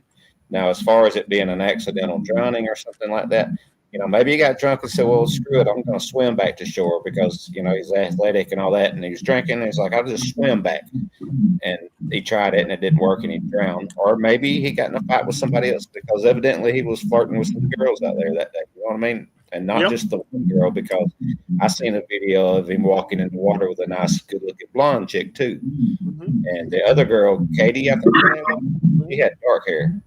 Right. So it's very possible I mean, he's a good-looking guy. He's a black guy. He's cut up. You know what I'm saying? Maybe he was talking to a chick out there, and somebody took it the wrong way. I've taken it the wrong way before when somebody's talked to my chick, you know, and I've lost my shit. Yeah. And it very well could be, you know, he got in a fight and he got the short end of the stick, and that could have happened. And maybe it had nothing to do with his friends. Maybe they were long gone by then. Yep. I guess it's what, you know, taking the whole totality of the information that's presented. One of the things I would have liked to see is literally the defense go ahead and instead of critiquing people who either for positive or negative reasons put out their how they digital enhance the audio. I'm wondering why the defense hasn't done that themselves. Right. Because then they would have their guys doing it. Then they could come back and say, no, this is what it said, and this is what we heard. You know what I'm saying? I do. You can't really what word I'm going to use? You cannot critique something that you're not willing to go ahead and find out for yourself what's being said. I mean, it's easy to point the finger and say, nope, my guys were not involved either which way. It's another thing to say they're not involved because that enhancement is biased. Okay, then go ahead and get it done by your people just to see what it says. You don't have to tell us, but you're going to see the different change of demeanor on what route the defense may be taking, you know, because they're going to go with whatever they got to go with because that's their job as a defense attorney. Their job is to get their clients off. That's just how it is. Yeah, you're definitely not going to walk out there and say, yeah, my guy did it, but I'm representing Yeah, exactly. Yeah. But that's their whole job is to defend their client. Yeah, and So, get out there and do it too. You know, if the prosecution or the family is trying to run you through the mud and make you guilty before you ever get to court, that's your job as an attorney to get out there too. Get out in the public, say, oh, no. Now, my client is not guilty, and if you keep running your mouth, I'm going to have you in a civil courtroom, and you're going to be paying my client a lot of money. So unless you know for a fact that he is guilty, you need to keep your mouth shut until we get to court. That's all we've heard from so far is civil attorneys. There is no criminal attorneys spoken a word about this case yet, whether DA or defense. Right. Which, I mean, you got, it is Mississippi. So, and it was the situation that it was, more white people than there were black people. Let's just say it. Okay. So if you're Crump, what else are you going to do? If you think that's what happened, you're going to run down there and you're going to stir the pot up and you're going to start accusing people because of that. Whether we agree with it or not, is another story for another day. But I mean, that's what he's got to do is go run down there and try to stir the pot so they'll look at it a little bit harder and look at the friends harder. But at the same time, I mean, if he's making false accusations and getting things stirred up like that, even though it is Mississippi, he should be held to account just like anybody else. Yep. In my opinion. Yeah, absolutely. The only thing I didn't appreciate is when the sheriff came out and he said, I don't see no foul play here. That was too damn quick. Right. There hasn't been a response by the first test that was done, the pathologist that did the first test for the state. I think he should have waited back before making that bold statement because obviously people are going to look at that, especially if they're on the side of that kid that was the victim. They're going to say, well, how in the hell you haven't even talked to all the witnesses, you haven't even done anything, and you're already saying that there's no there, and I think that was a mistake. I think he should have never said that because it gave something for the victim's side to say, wait a minute, what do you mean there's nothing here? You haven't even investigated. And then, you find out who got polygraphs, who didn't, who took them, who didn't. So I think that was just an error that shouldn't, kind of like, what we see in other sheriffs that do that and other chiefs that do that. They make a mistake, and then it's kind of hard to walk that back because everybody's already in their mind that what they're hearing is that, it was an accident before you did the investigation. You know what I mean? Because you said that right from the beginning. So I think Ledbetter, the sheriff, Ledbetter, I think he really, really should have not said that because it just gave an open door for people to attack what he said because it was just the beginning of the case, the beginning of the investigation.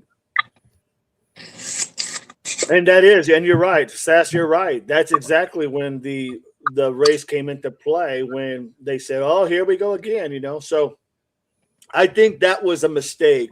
I don't think it was, I don't know if it was maliciously or not. I don't know his mind, but I will say that was a mistake that the sheriff should have never done. Kind of like if you go to the Nancy case, you say Nano should have never said the whole family is cleared before they even had any evidence back, right? Can't do that. How in the hell are you going to clear anybody? Especially say the family when you haven't even got the report back from some of the family members' vehicles to know what did that say? And I get it. He's in that case, he said, well, I did that because they were coming down hard on the family. Well, I'm sorry, but that's not your stand to say, because all you're doing is you're putting the cart before the horse. You're not getting any facts. Now it shows like, my God, what is this, bias because the family? Yeah, bias, exactly. Media so biased. And that's the problem that I have. But other than that, our system, for love it for better or for worse, is still the best system in the world. So, yeah. Both Go ahead, sides showed it too. Both sides showed the bias. So absolutely. Which I guess they're supposed to, but not the investigator. An investigator should never show bias. No, the investigator's got to call it for what the evidence says. That's all he has. Bias out the gate, right? That points to corruption immediately. Like, how can you?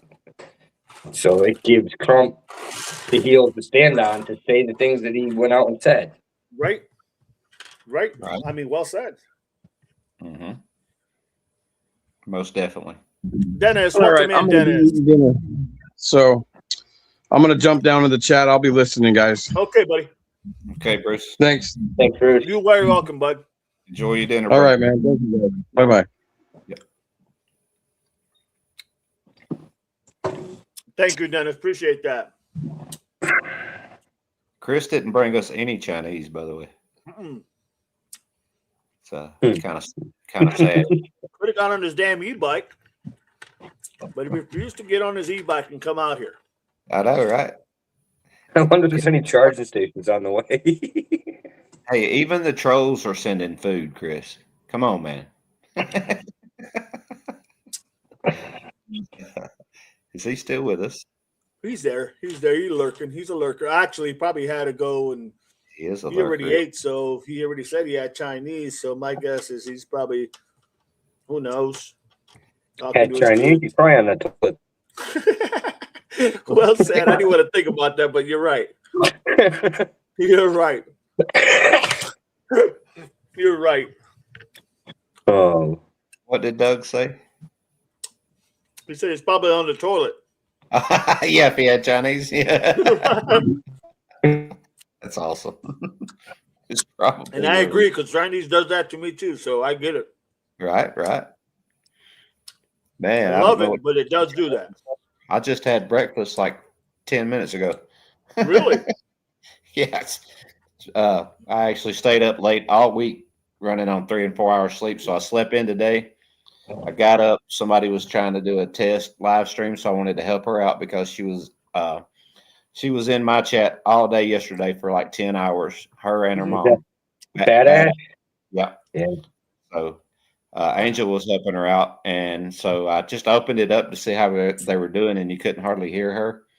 And then, of course, when Angel, I said it, and Angel's like, "Come up here, Wayne. Come up here, Wayne." So I was like, "Okay." So I went up there and I let her know. Well, I got kicked out of there, and she ended the stream, but she started another one, and then you could actually hear her. And I went back up on the panel, and what it was is they could hear each other good because they were on the phone together, but nobody in the chat or anything else could hear them. So she got it straightened out. She was a little embarrassed.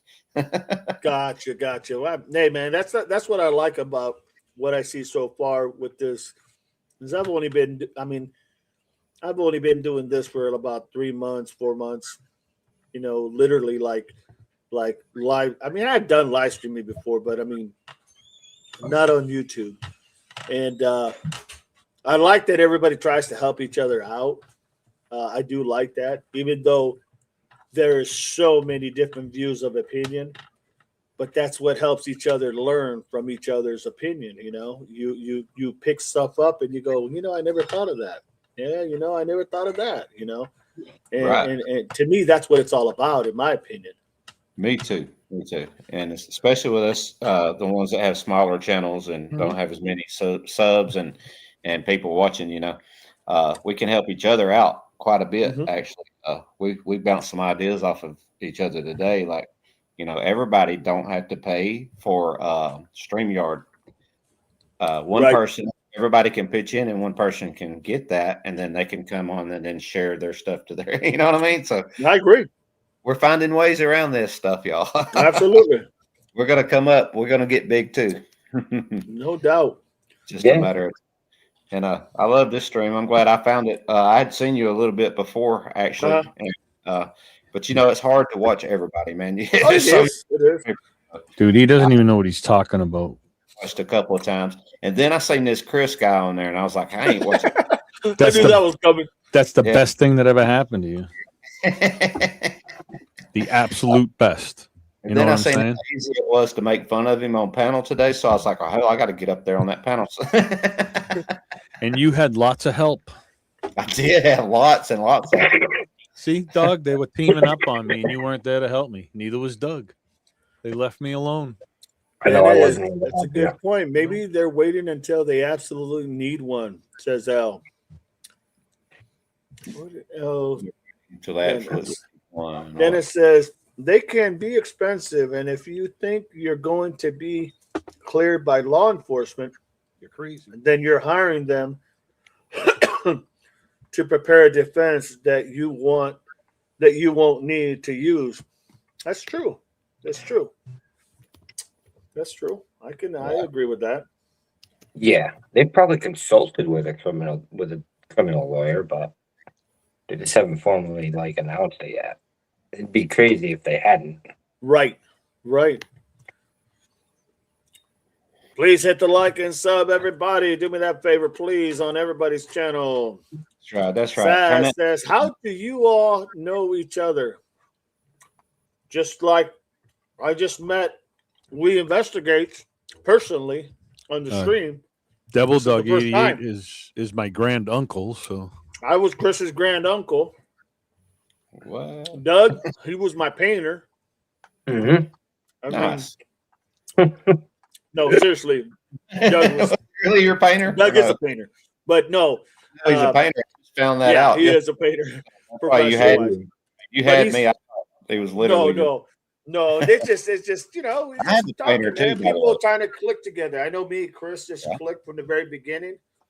And everything. And then Doug just came right aboard and then we just went with the three amigos and there you are. And that's how we went ahead. Believe me, Doug totally different views of opinion. Say that again. Doug actually brought me over. So good deal. To be honest with you, I was staying away because of Chris, but Doug won me over and he said, "Come on, Chris ain't all that bad." Oh, thanks, Wayne. And here I Yeah, I am. mod for Wayne also, so he's one of the So other people I do so mod Doug, for.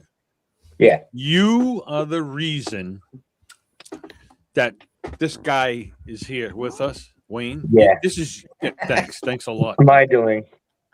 Yeah, great. You're fired. Oh, it's the first time I've been fired. Dang it. Jesus Christ. He said, "Come over here and help me get rid of this dude." I was like, "Okay." Hey, all you had to do was ask.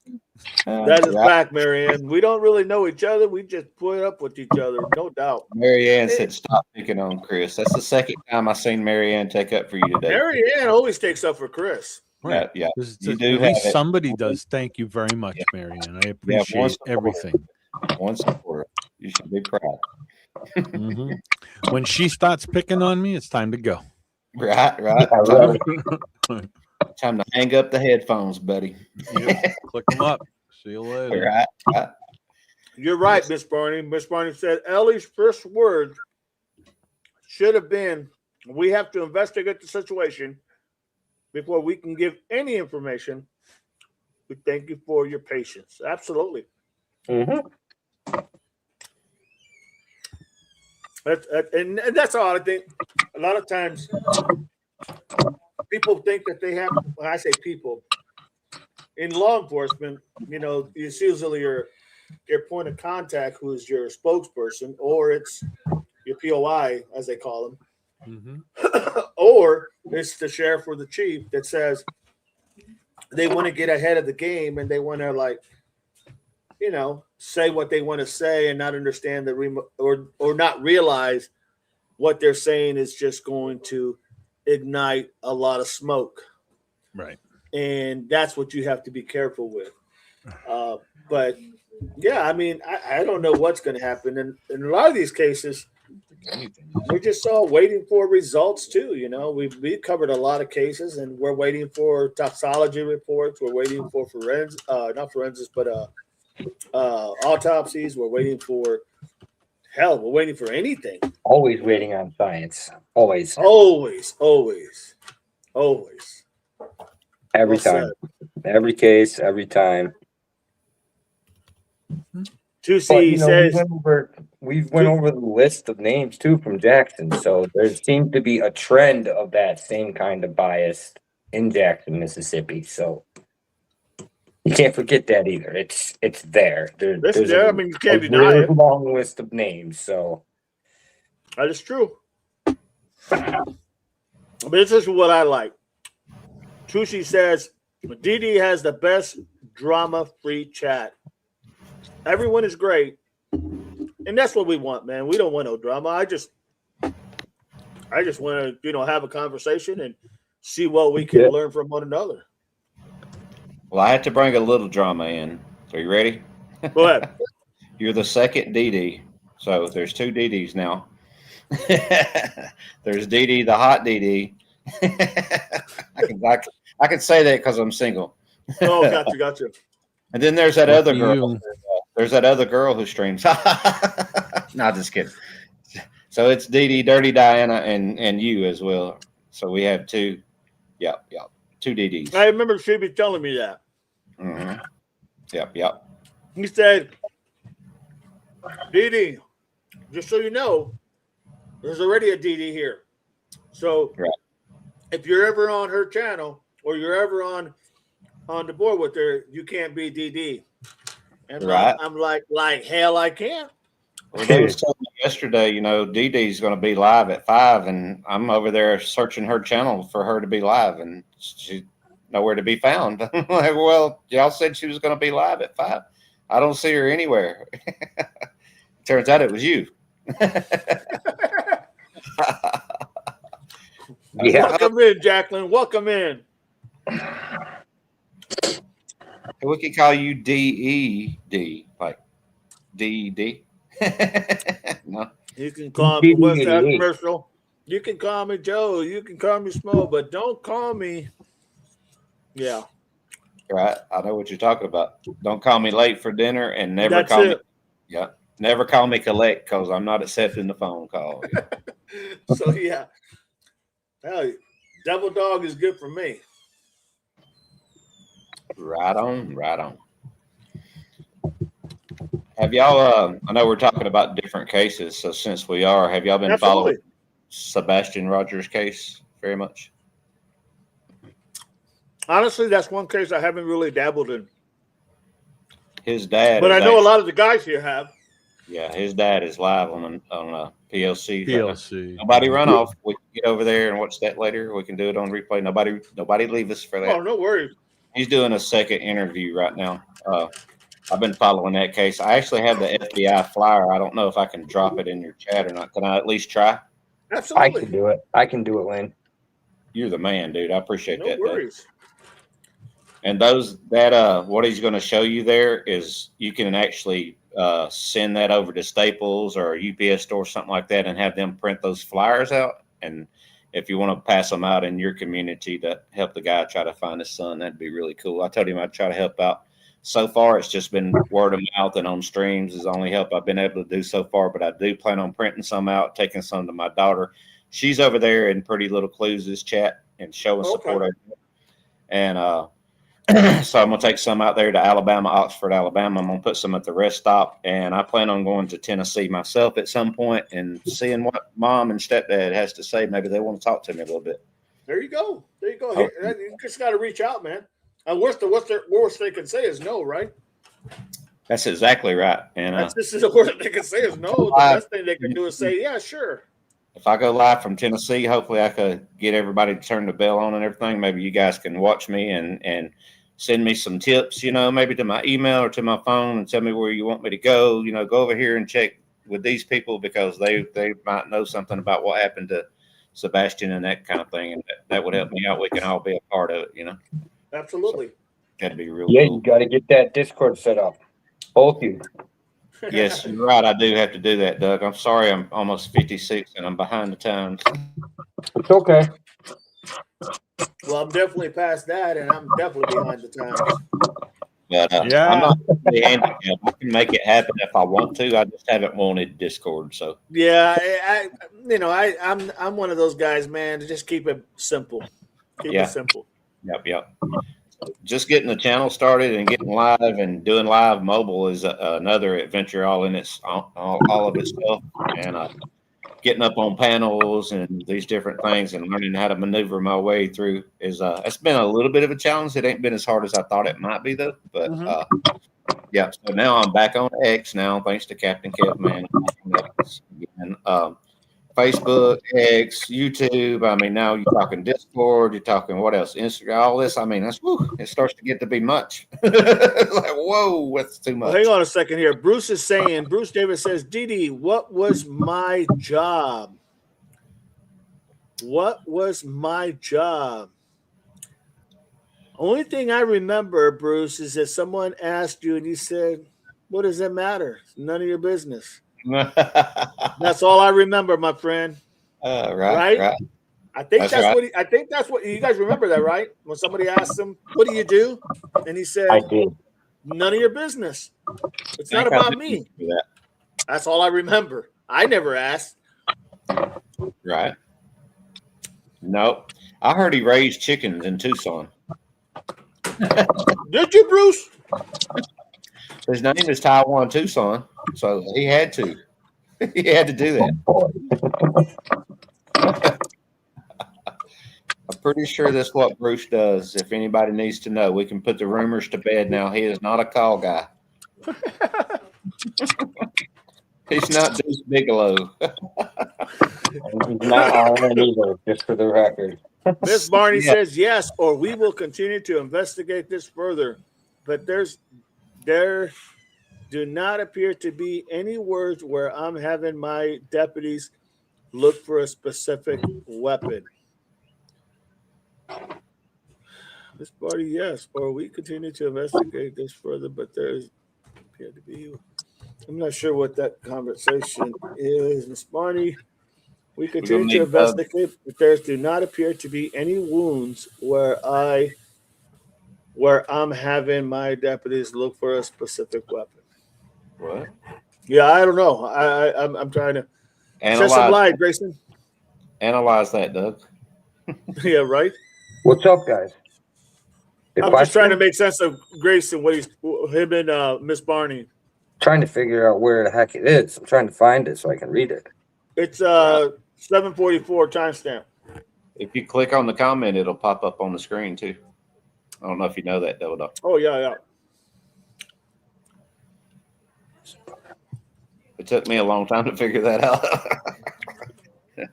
Like what? I think the audience likes that too. They get to see their comment up on the screen. And sometimes you can embarrass people that way if they misspell something and just pop it up there. Carol says, I found some really good friends from these chats. Marion says, me too. Y'all Me said too. me 3. Melly said me 4. How That's far awesome. did they get? Because I want to be the me 7, 8. Barney said, I met these guys by drawing names from a hat. Laughing out loud. Nothing wrong with that. Boy. And if you piss me off, I'm not putting your name in the hat no more. Grayson said, Jackson, Mississippi is very different demographically than Ocean Springs. Got you. True. Grayson, pretty much the opposite demographically. Got you. That was opposing opinions there then, right? Mm-hmm. Vemus, hi y'all. How you doing? Melly, he is DD88. Well said, Melly. Well said. Sometimes in other chats, I use DD88. There you go. No, I love this group of people that we have. You know, I always say that we're not very big, but we are solid. You know, we're not big, but we are solid. We'll get big eventually. You know, people come to realize that, oh man, you know, everybody gets along here. But and I'm sure once you get bigger, you know, you'll have your different views of opinion. But Right. the idea that we're not real big, and yet the foundation is strong without a doubt, and that is priceless, man. When you have your base solid, and I think every one of these devil pups are solid, literally. Just Right. my opinion. Oh, you're right. Absolutely. 100%, dude. You got to have your core. You got to have your good foundation it. before you can ever build up above that. And everybody starts somewhere. I can promise you that. That is a fact. That's Yeah, why I everybody- addressed. He One- says that. Barney says that's why I address our DDS dog. Right Oh on. Lordy, D-Dog, Millie. baby. D-Dog. There's your name right there instead of DD. D-Dog. yeah, nice. Right on. Marianne, hi V Miss, welcome in. He the child, says Miss Barney. Who child? Who that child? Yes, Oh, Sebastian yes. was the child. Yes. Sorry, I don't know much, but I didn't know what she was talking about. But hey, I'm trying to keep up, and I think Grayson is responding to Barney, how she said the sheriff should have came out and said this. Grayson's giving got another you. example of what the sheriff should have came out and I said. got you. That makes good sense, I think. Yeah, I was But just- still, I don't think the sheriff should have come out and said that, because I think it just made things seem very well, I guess just to call it for Very. what it is, it just means it's one-sided, you know, like saying, you know, he should have just not said anything until he had all the information he needed, in my That's opinion. That's right. Sometimes We're conducting an investigation, and we'll get back to you when we know Absolutely. the That's facts. what I'll be honest, guys. I know a lot of people How hard is like that? that. A lot of people don't like when when you hear like an investigator, or you hear somebody come out and say, you know, I don't have much to tell you. I can't tell you a whole lot. All I can say is as soon as we find out, you'll know. And I know that, you know, a lot of people, they don't want that. We want information. But the reality is that that's why you don't do that. Because when, you know, like mistakes like that are made, you can't take those back. And everything gets embedded in your mind. And once it's embedded in your mind, that thought is not leaving there. It's just not. So that's something to think about. Definitely. And yeah, like you take now that would have been a good time for a sheriff not to say a damn thing. Absolutely. I say mean- that as a law enforcement. I say that from a perspective as a chief. I've been there, done that. So make no mistake. Sometimes you just gotta, you know, bite the bullet and not say nothing. And You know, people are not going to like it, but that's okay. That's all right. They don't owe us anything. It's You about don't, the yeah, investigation. you don't need to like it. You just have to know that you'll get the information when we get the information. Right. As much as you possibly can. Absolutely, without compromising your case. Right. But yeah, in some cases, like that Damien A57 Tucson says that PIO out there in Pima County is a good guy. I think he said his name was Keith or Kevin. I'm not sure. Uh-huh. He actually spoke to him on one of the scenes here recently, like a live scene, Right. Maybe he's letting Nanos just run his mouth so the rest of the world can see what they're dealing with, what kind of, you know what I mean? That's a pretty that's a good thought right there. I was thinking, why is that PIO silent himself for one thing, and why is he letting Nanos sit there and make idiots out of the entire county like that, man? You shut say, hey, you said enough now. Let me take over here. You have to go to the backstage now, and I'm up forefront. So I mean, you hire people to do their job, but then you want to micromanage the people who are supposed to be doing their job. It just doesn't work. It never ends up well. It never ends up well. Right. You put people in place because you feel comfortable with them. But when you put people in place because you feel comfortable, that doesn't always resonate. I mean, look what happened here with the Nancy, right? Who would have thought this was going to happen? And yet, a lot of people were shifted all over the damn place, right? So they were shifted so many different places that your most valuable, probably experienced people were working behind a desk somewhere instead of being an investigator somewhere. Yep. And at some point, you got to acknowledge that, man. You got to see that, but that's the trade-off you get, right? You get to micromanage everything how you want it, but when it goes south, it really goes south, without a doubt. Definitely, most definitely, and yeah, that's coming out. And I had that little bit of a revelation tonight, as far as him being paranoid, right? Is because oh shit, I can't even believe I got this job, and okay, this guy's out to get me. This guy's out to get me. I'm going to reassign Aaron Cross to the desk. I'm going to put my lead investigator over here. I'm going to bring this guy that I know is not going to do anything because he's been in trouble too. So much so he had to change his damn name. Yeah, absolutely. My right hand man. Oops, Nancy Guthrie's missing. Now that and they don't even know she's missing yet. So they send this new guy. This is his very first case. I mean, what's the odds of that shit? For a bad guy, man, that's a perfect storm, man. Yeah, you couldn't ask for anything better for a bad guy. Jackpot. Yeah, I mean, it's like don't say what just came to my mind then. You know what I mean? Mm-hmm. God forbid, a criminal sees this and says, "Well, damn." If that dumbass walks up on the porch and don't know how to get rid of a camera without having to walk back down and grab some bushes and shit, imagine what I could get away with in Pima County. I'm just right. If I was the boss, I would be adding extra security and shit right about now. Shirley's in the house. Welcome in, Shirley. Hello, Shirley. Devil Dog, I am back, bro. E7 ribs, June 6th. Recouping great. Awesome. Semper Fi, Shirley. Appreciate you. Tusi, you must be an Eagle fan or maybe a Giants fan. I can't wait till football gets started. No doubt about it. Who is it? Not here. You're a Browns fan, dog? Oh, no. I know, no. I am, believe it or not, it's so crazy. I'm not even from there. I always wanted to move there to Colorado because I'm a Denver Bronco fan since I was a Bronco fan. Nice. I was. That's a heartbreaker. That was a hard heartbreaker for me this last go around, man. I was like, I mean, as soon as I saw it, and then I saw the report come on the bottom. So and so has a broken ankle or whatnot. I was like, tell me. Yeah. The quarterback. Tebow, not Tebow. No, not Tebow, but guy from he came from Oregon. He came from Auburn, didn't he? Look, Oh, I'm gonna mute. I'm gonna didn't he mute. play? Well, didn't he go to Oregon at all? I'm gonna go. I thought that was his last place he played was in Oregon. Maybe the hell? so. Yeah.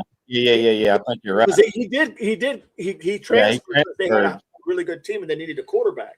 Transferred from Auburn to there. Yes. Yeah, that's right. Oh, what the hell was his name? I'll find out his name right here. Hold on one second. Yeah. Because I can't believe I can't even think of his name. I know that's crazy. I'm a big fan of the team itself, and It's not like Carson, is it? no. What the hell? Bo was his Nix. name? Bo Bo Nix. Nix. That's it. Bo Nix. Oh, Knicks. Yeah. Yeah, I tell you what, I thought he was going to be a good, just like the guy that I don't mean to jump off all over the place, but just like the guy that got picked first number 1 pick for Oakland or Los Angeles Raiders, whoever, just say Raiders. You don't know where they're going to be at. Terrible, Jamarcus Russell. No, the quarterback they picked up. They picked up the number 1 pick that he was a quarterback in Cincinnati. Oh, you're not talking about Jamarcus? No. The Raiders did that twice? Yeah, but no, not DeMarcus. They had the number 1 pick and they picked up the kid from Cincinnati that went to the championship game. Remember? Joe Burrow? No, this last year. Huh. He was the number 1 pick. Really? He was the number 1 pick this year. Yeah, he's I can't think of his name, but he's a Puerto Rican kid. I didn't follow Cincinnati, but it was hard not to because they were like a Cinderella team, all the way through. What? Carson Palmer, right? No, Cincinnati? no, this year. No, I'm sorry, Cincinnati College. He played he was the number 1 pick for the Raiders. Oh, okay. I don't remember who they had. Mendoza. That's it. Man, he looked sharp in his first preseason. I was like, wow. Like Mendoza's from Indiana. There's a national champion guy. Yes, Indiana. Thank you so much. I'm sorry. I said Cincinnati. My bad. Indiana. That is correct. Mendoza. And his brother's going to be the starting quarterback this year. I got to say before we forget and get too far down the line, Atlanta Falcons do not like the Denver Broncos, right? Oh, I know. And you know why already. I know you know why. Well, nobody likes the Patriots, so. Yeah, I definitely don't like We damn sure don't like the Patriots in Atlanta. I can tell you that. Oh, my God. I like the Patriots, so. I know we made like Denver because I heard you, Doug. we stuck it to them. But, hey, we got stuck many times, man. I can never argue football with Doug because he's always going to go 28-3 is all I got to say. 28-3. Yeah. Damn it. Who you Doug. like, Doug? I'm a Patriots fan. Oh, Patriots. God. They're I'm a Yankee fan, so they're like the Yankees. Either you love them or hate them. Yeah, I hate the Yankees. That's I exactly hate the Yankees more than I like the Red Sox. You either like them or you hate Yeah, that's them. good right there. I I don't like like that. them. I hate them. Me too. I'm a Sox fan, but I hate the Yankees more than I like the Red Sox. Oh, man, I love the Yankees. Those were the glory days. Yeah. The Yankees, all my teams were never in Ohio. They were all everywhere else. The Yankees, the Broncos. Right. Basketball, I wasn't a team oriented. I just liked the players. I was a big Charles Barkley fan. I was a big my favorite player of all time was Dr. J, Julius Erving from Philadelphia. So yep. when Barkley went there, when Barkley left, I went with him. When he left to the other place, I went with him. I was never really a fan of the team other than when Dr. J played. When he played, I was true through and through. Dr. Too J. soon, Shirley. Get well soon, Shirley. Wow, quite the stuff happening in Arizona. Shirley says, I'm doing great. What's happening in Arizona? Tell us what's happening over there. What is going on in Arizona? There's I'm a lot not of sure. I know that they were on last night on that live that they did with JLR and all the other guys, streamers. at the jailhouse, yeah. But yeah, at the jailhouse. There you go. But Mhm.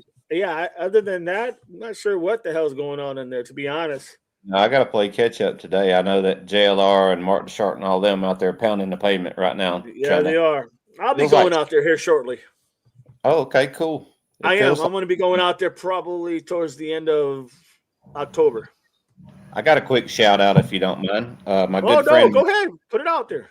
my good friend Michelle from Cases and Conversation, Okay. and just Max, her best friend, Mhm. and they're heading to Arizona today, and they're going to be out there all weekend. So if you guys get a chance to drop by and watch Cases and Conversations, or just Max, do that. They're out there in Arizona. They're going to go out to Nancy's. They're going to have some first time for them to be out there. Should be really cool. Max Yeah, is kind of crazy. absolutely. Yeah, I did see that. Where they were going. They are going there, and I was on one of Chris's when we did a live together. She came on, and Yeah. she was with us. And I mean, yeah, mods, they know, man. If it's small channels or even the big channel, I don't really care. But really, it's the small channels. Right. Man, put them out there, man. Help them grow. Help them grow. Amen, brother. So that Yep. should be good. You know, And Max, that's another thing with me. I don't worry about, like people. You hear some streamers don't like other people being mentioned on their channels. I couldn't care a flip, man. If they like it, they like it. If they don't, they don't. So exactly. it is what it is. Just a few of them that feel that way, Yeah. And I've seen people come into other people's chat and say, "Hey, so and so's going live in 5 minutes," and Yeah. And he just stole one of my viewers. Yeah. One of the few that I got. Yeah. No, I hear you. Yeah, But exactly. I've never. I'm like, if never you had a need to go over there because you were going there before you ever came here, that's fine. Come on back if you want to. That's fine. We all Absolutely. support each other. We're here for each other. And Hey, let me tell you what. When there was some really good streams going on, and everybody was like, I'll give you an example. When like TIR was going on, and they were talking about something that I was really into, I'd tell the chat, "Hey guys, if you guys want to go, you can go." Because hey, I want to watch it too. I mean, it's no big. I get it. Right. I don't care about those small little things like that. That doesn't bother me at all. Like me, I would just share my screen and we could all watch it together and be in my chat. There you go. There you go.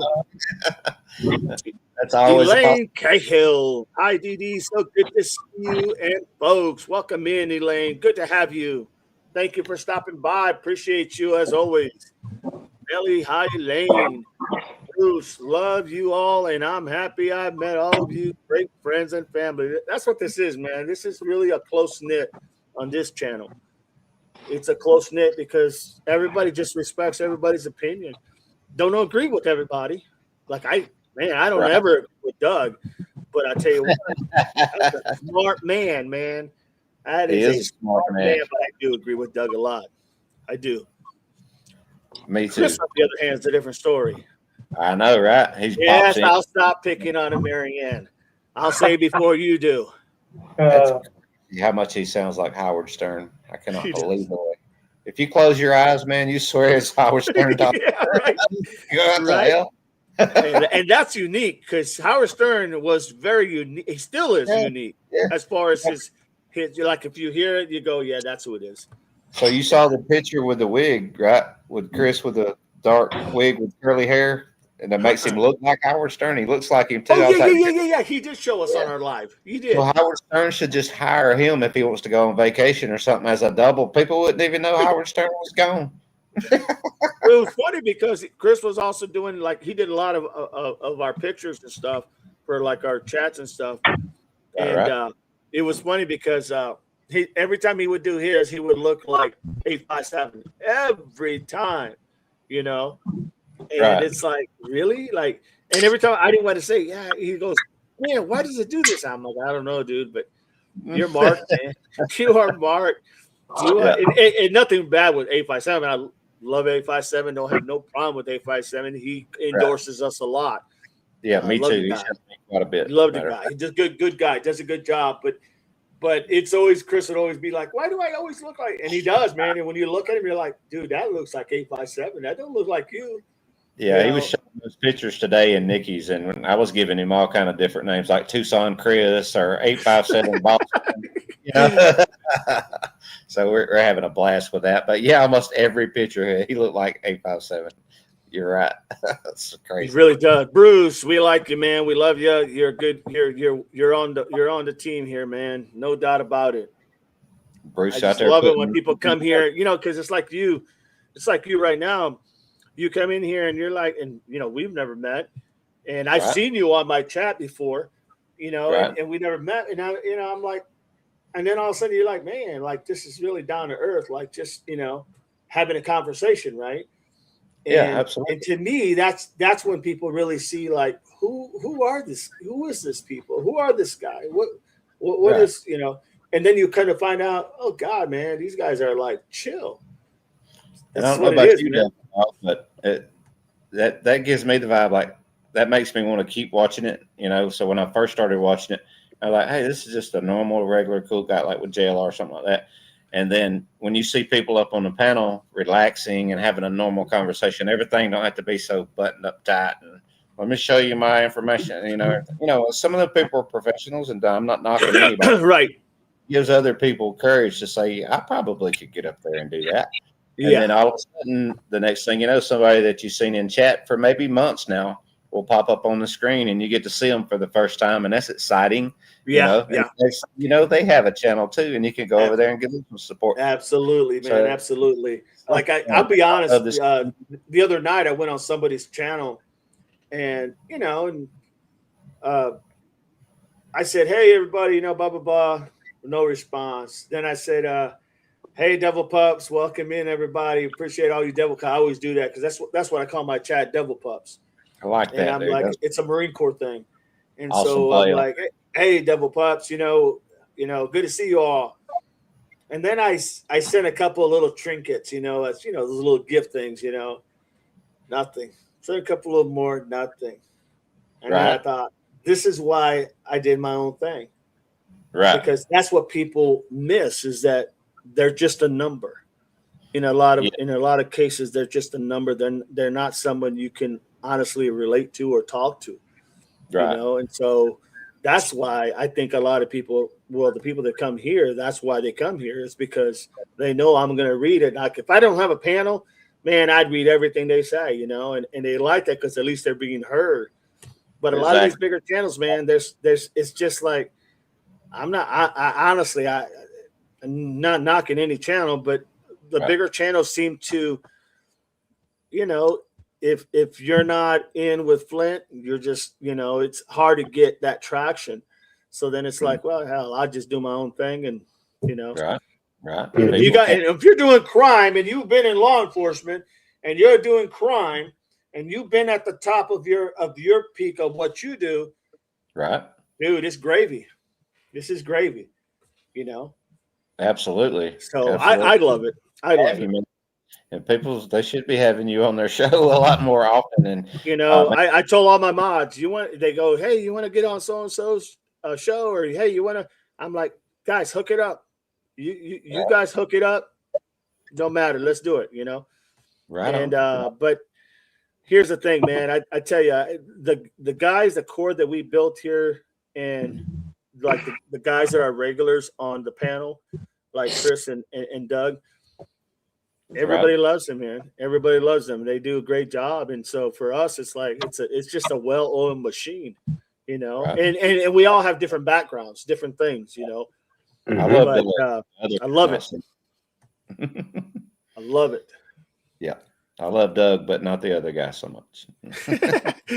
Party says, "The heck with the piece of plan. I have dressed up as a plan. I mean, I may or may not have." Oh, interesting. Melly says, "I'm a Packers fan. Oh, I loved it when we crushed them. When Elway did that dive into the end zone and they hit him and he spun that 360 around. And, Was that that a was hit? awesome. That was the first time Denver won, and I was like, "Oh my God, it was great." Then we did it to Atlanta, right? I think that's what right after that we won in Atlanta.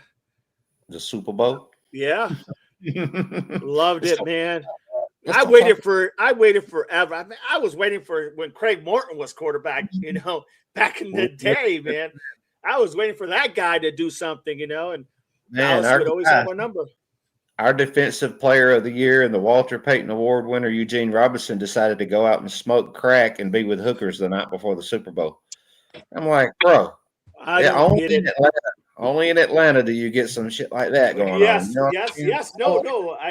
Yeah, you're right. And then that's the story of the day. Super Bowl Sunday. What's the headline? Not Atlanta's in the Super Bowl and we're facing Elway and the Broncos. No, that's not it. Eugene Robinson went to jail last night for smoking crack and hanging out with prostitutes. Yay! You remember when the Raiders, when they had that one guy that he didn't even come to the game until late.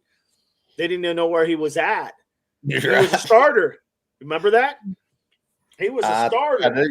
I do. Who was it? Wasn't Tim Brown, was it? No. No. It was actually I think he was a lineman. It was a white dude. He was a lineman.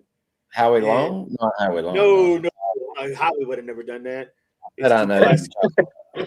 It'll take a minute to come to it. Yeah. This was a guy that was I'm known thinking for Romanowski every time you say Raiders.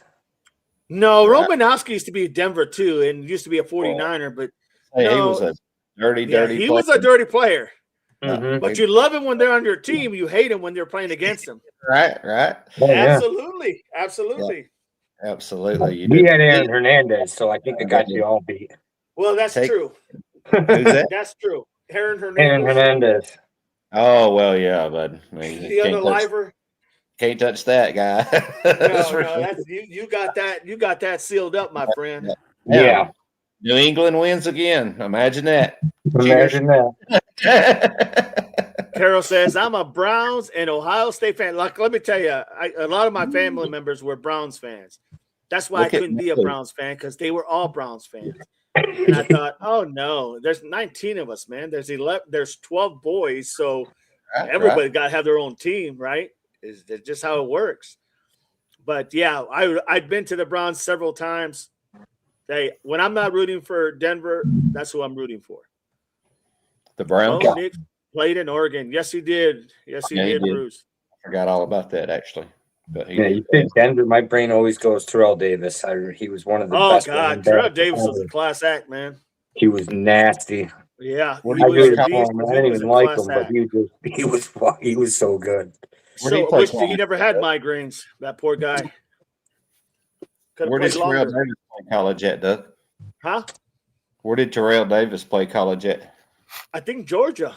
I think it was Georgia. Yeah, I think you're right. I think it was Georgia. Yeah, I know it was. I was No, I kind of figured. I thought about it. I was like, oh God, okay. Yeah, no, he wasn't like a high draft pick.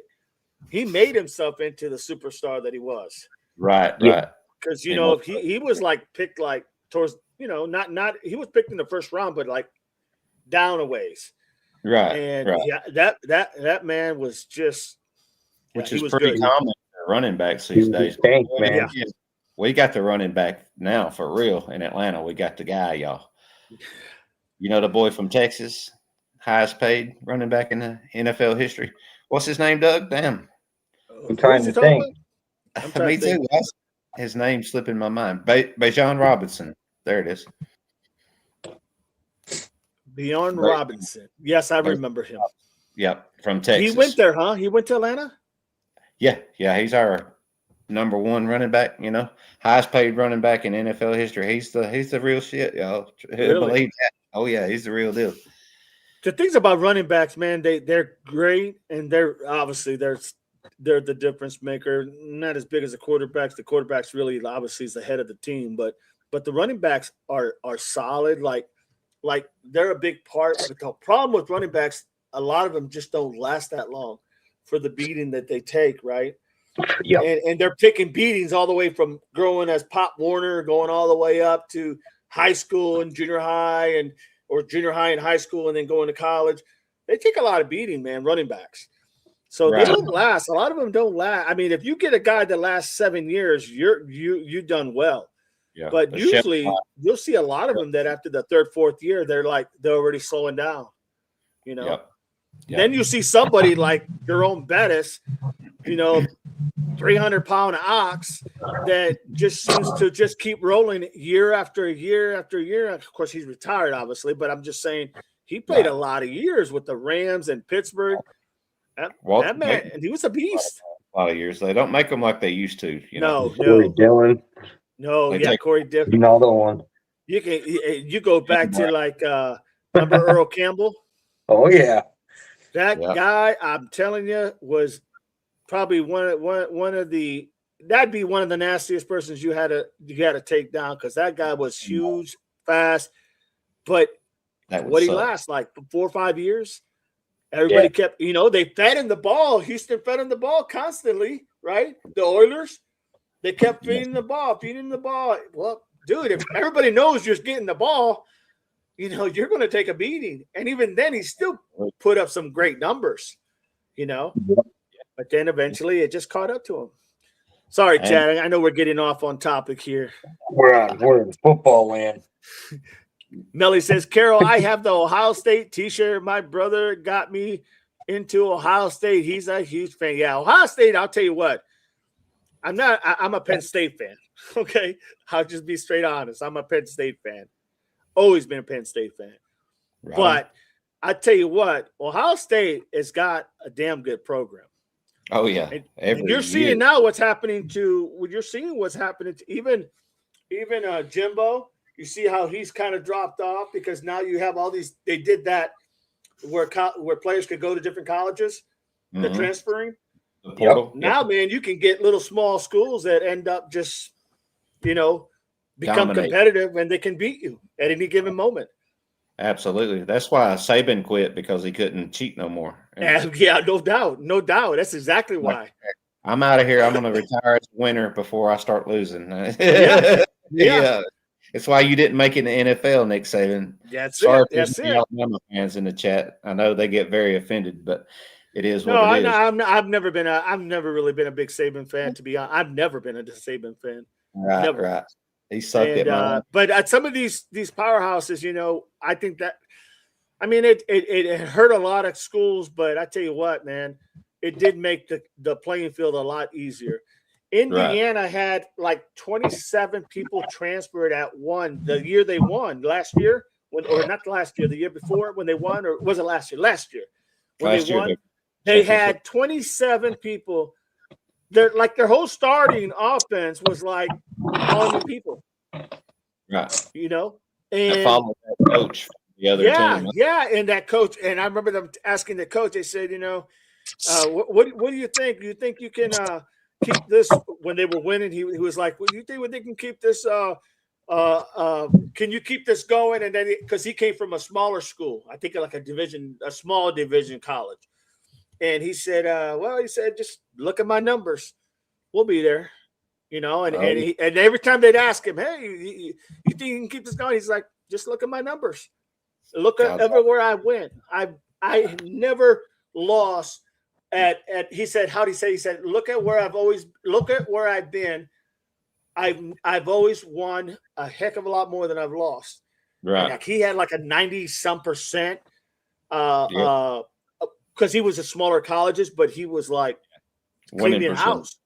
Yeah. And then he came there and they said, well, we'll see. And then when they played the big game, they asked him that, do you feel pressure? He's like, no, it's just the same old thing. I always liked that guy. He seemed kind of a little odd, but he was obviously he knew what he was doing. I'm so glad he won and beat Carson Beck because we would have never lived that down in Georgia. Oh, Carson God. It's like, oh my God, no. But Miami had a great defense and they had great running backs. But in the end, who threw the interception in the game? Your boy Carson Beck. Yeah. Well, talking about Miami, I remember Miami and Florida State used to go at it back in the day. I mean, that was some sick football right there. I mean, like I'm talking powerhouses back in the day.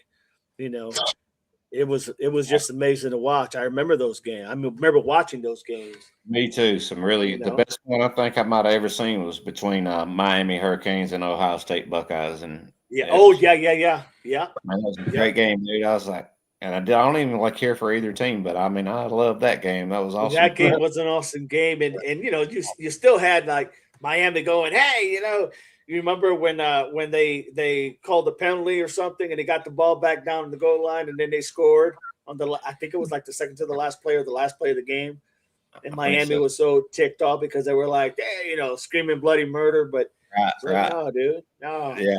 I mean, they had a lot invested in that game. I think almost everybody remembers that one particular game and how good it was. You hear a lot of the announcers and stuff bring that game back up and everything. And I remember where I was and what I was doing when I was watching that game. I remember that game. No, I do remember that game. I've never really been, like I said, I've never been an Ohio State fan, even though I root for them when I'm not rooting for Penn State. They're good.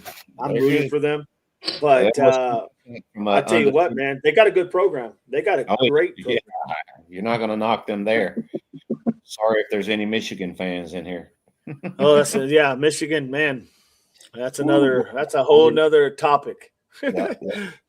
I mean, don't get me wrong. There's some great players that come from there, man. Great players. They gave us Tom Brady. That's all I care about. Yeah, he was a 6th round draft pick.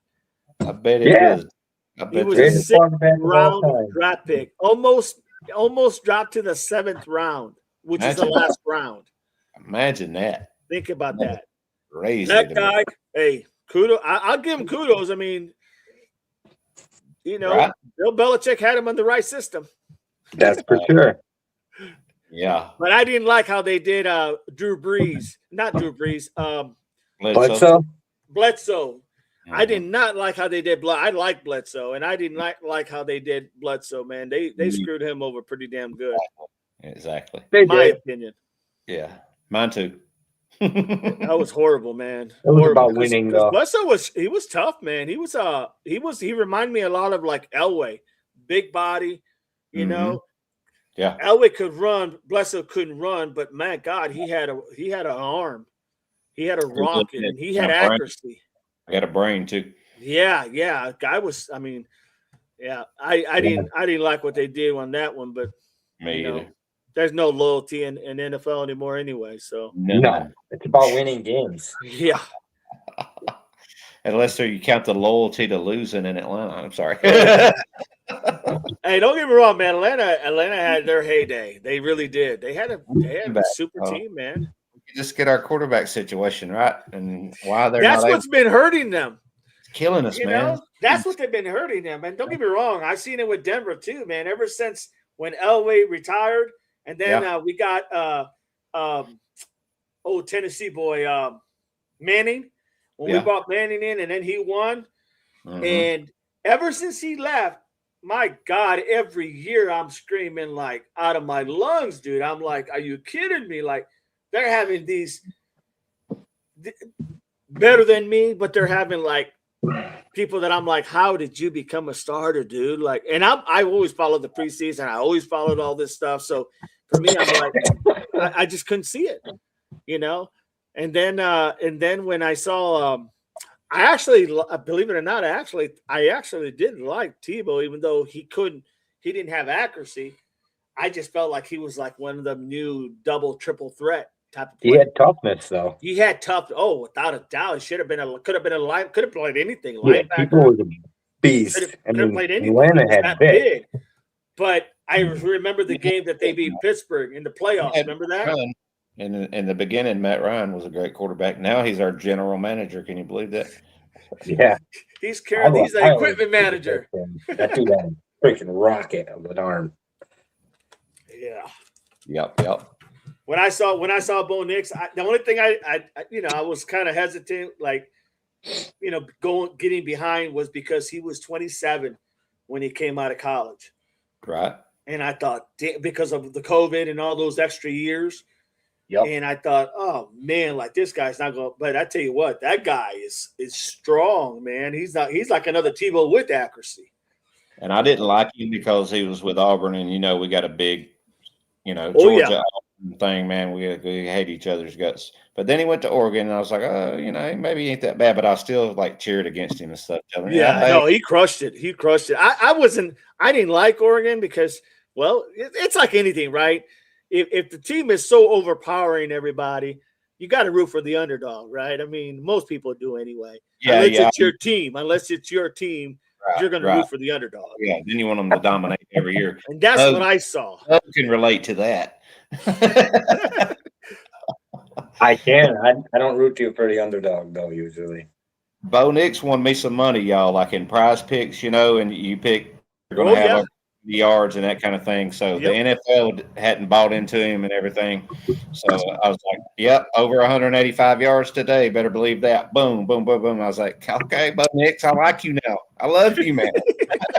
I did a few of the combination picks, where you got to Mhm. pick that four or five tier, like the yards, rushing yards. They would have like, 40 some yards, and it's like that ain't the guy had like, led all quarterbacks in yardage other than I think he even had more than the guy from Baltimore Ravens, Lamar Jackson. Lamar Jackson.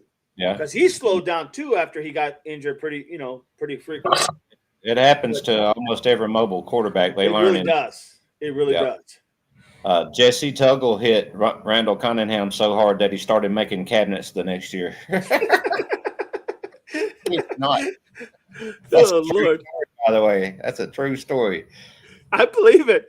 Jesse the Hammer Tuggle, he was a linebacker for the Falcons. He's playing the Eagles, and Randall Cunningham was scrambling, and he was right near the sideline, and Tuggle hit him, man, and knocked him out of the game with a concussion. He never played football again, and he was making cabinets with his brother-in-law the next year. Wow. True Wow. story. No, I believe it. I remember Randall Cunningham. Yeah. He was like the He was good, Randall though. was like the Michael Vick before Michael Vick. Yes, he was. He was good No, before He that was hit. damn good. But after that hit, not so much. Nope, not at all. Yep. And I've always liked Michael Vick. Yeah, I me think too. I think he got a raw deal, man. I really did. I mean, I get what he did. I totally get it. Right. Let me not bring it up because we got a lot of pet lovers. We do. But he was one hell of a football player. He man. was, man. Michael was. Vick was When he was that here, guy. but when he went to Philadelphia, everything changed. You know what I mean? It's like, okay, kill him. No, unalive him. I'm sorry. No. Thank you, Al, for putting that on there for cases, conversation and cases, or cases and conversations. Yes, cases and conversations. Michelle. He was on the ground. Michelle is awesome. Marianne, I love them. They are so cute. What, are they married or something?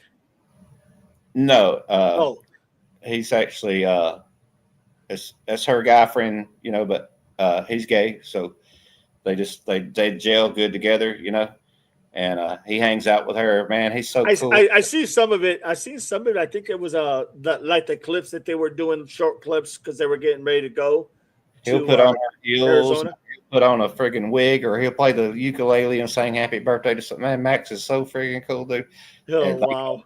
they're really good friends. They go good together. You know what I mean? Yeah. And Yeah. I just love them. I love them to death. No I'm doubt. No doubt. partial to both of them. That's my friend. Kathleen Jensen, myths or facts about women and children sex trafficking. Usually it's family and law enforcement who traffic you. Yeah, I mean, I guess. Myths and facts about women and children. He has his own channel. I just wanted to throw that out there. He ain't with like Cases in Conversation. He's not part of that's Michelle's standalone channel. And then his is just Max with 2 X's. Oh, gotcha. Okay. He's a super cool guy. Just want to throw that out there. Real No, quick. no. Good deal. He's always Kathleen- supporting my channel too, and commenting on my videos and stuff like that. So No, absolutely, man. Absolutely. he's cool. Kathleen Jensen says Savannah and husband Michael Feldman are mentioned in documents regarding Epstein's. Let's not even talk about the Epstein files because we can talk about everybody that's in that files. I don't think you can really say that name on YouTube either. I'll be careful with Oh that. no, no. Einstein. Yeah, that's the guy. Island Boy. Highland Boy. I haven't heard that one in a while. Yeah. Highland Yep. Boy. Oh That's my what Lord, the Island people Boy. cry. That's yeah. That's the one I like the most when somebody said it. I think they said it on Patriot Pride or something like that. Patriot Pride, yeah. That is Great funny. name. That's a great name for him. We are having good laughs in Nikki's Laughing Out Loud, says Melly. Shirley was Melly. Angel Eyes. Hi, Melly. Welcome in, Angel Eyes. Good Awesome. job, too. No, we have a good channel, man. And like I said, some like days like this, dude, we You just do have a good channel, man. talk and just chat and just have a good time, man. Right. I love it. You got to come over to mine one I time. will. Have I you will definitely. the Lindsey Clancy case at all? Sorry, I thought I had somebody pull up, but I don't. The Lindsey Clancy case. Have you There followed it is that? again, Didi. I've been streaming that for like the last 3 days. I think it was Tuesday, Wednesday, and Thursday. They didn't have court today, so kind of took the day off, and I've been up on other people's panels and stuff. But probably going to pick that up again next week. So it would be good if you can come on over. We talk during lunchtime, and try to come up on breaks and stuff. Doug's been up on the panel. Absolutely. I'll stop by and visit. Okay, please do come up on the panel. Absolutely, my friend. Absolutely. Make me feel like I got a celebrity on my panel. Shoot, man. I'm just a little guy trying to stay above the fray. Well, at least I have a big Marine that's got former law enforcement. That's a fact. Those are facts. I'm having without a doubt, but I'm still the little guy just trying to stay above the fray. if I'm having trouble with some of these other people, I'll be like, you see who's here, right? Yeah. I mean, I tell you what, man.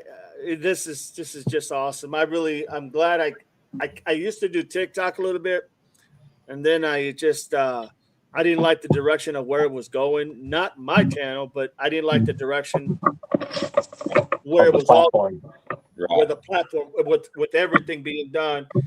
Yeah. So I just told everybody I had enough people, and I told them, I said, hey guys, I'm going back to YouTube, and I'm just not gonna. It was a lot of things about. It's like they seem to be wanting more information about you constantly. Your banking information and this information. I was like, oh no, you're not gonna know my business and the censorship. Huh? The censorship also. Absolutely, the censorship was horrible. If YouTube keeps going, they're going to be the next TikTok, and everyone's going to go over to Rumble. So I just said, you know what? I'm going to YouTube, and I'm glad I did because, we've just been rolling. It's been good, ain't it, man? Now the question is, the way we've been talking tonight, and fall is coming up. Are we going to run off all of our female viewers by talking about football? Yeah, no doubt, man. I know. Probably. Thank you, Melly. V-Miz. Hey, L, not Bob tonight. Hey, Melly likes Denver. Yes, she does. She just don't know it. Yeah, right. She says she's mad at him. Is what she said a minute ago. I was picking at her. Buddy, go Idaho, green beans, laughing out loud. Grace said college players can now transfer multiple times without having to sit out. They get paid, and most don't attend classes anymore. Well, they take online version meant for athletes. It's crazy time. Yeah, this whole you got to look, man. You got to be honest too, because these schools have profited so much off these players too. That's a double way thing. I mean, I get it. You're getting an education, and a lot of these are prestigious colleges, but hey, it's all about the money, man. It's all about the money. Benjamins, baby. That's it. It's the Benjamins. That's what it's all about. I believe it. Ellie, we know I'm mad at Denver. We know I am mad at Denver. Everybody calls me, well, not everybody, but a lot of people call me we. My name is Wayne, by the way. I don't know if you can. I was just trying to stick it to the original, Everybody says we. That's fine because that's easy to identify, and it'll be easy to find my two-letter word, man, or two-letter two-letter name. Everybody can be involved. We all investigate. Formerly known as Bruce Wayne, so he's Batman. You know. I like that. I had to look a little bit like Batman. Hey, thanks. Absolutely. I appreciate that. That's I'll tell you. Remember the guy that the original dad that played the Batman? You got that look. Thank you, Bruce Wayne. Yep, Bruce Wayne. Remember, I'm not talking about the guy that played Batman, whether it was any one of those. I'm talking about the guy that actually played the dad of. You know what I'm saying? The dad that he told his son when he got taken out. Yeah. Yeah. I know exactly like you, man. That's a good. Have you ever seen me and Batman in the same room together? I could. Absolutely. I mean, so there you go. I haven't. Just together. Yes. Marianne, we did get a chance to take a road trip to Green Bay. Best road trip ever. Off season, but we did tour the field and their Hall of Fame. Yeah. No, they were, back in the day, which, the Bears. The Bears. God, they have to have the most dominant team. Here I am. I'm still talking about football. They had the dominant team, though, dude. And I think it was 85. They had the most dominant team. I mean, their defense could score more than their offense, and shut everybody else down. I mean, that was probably the best defense I've ever seen. The Iron Curtain. It's up there. It's up there with the Steelers and stuff. Well, Steelers has always been, but this one team, just the personnel were like they were so interchangeable.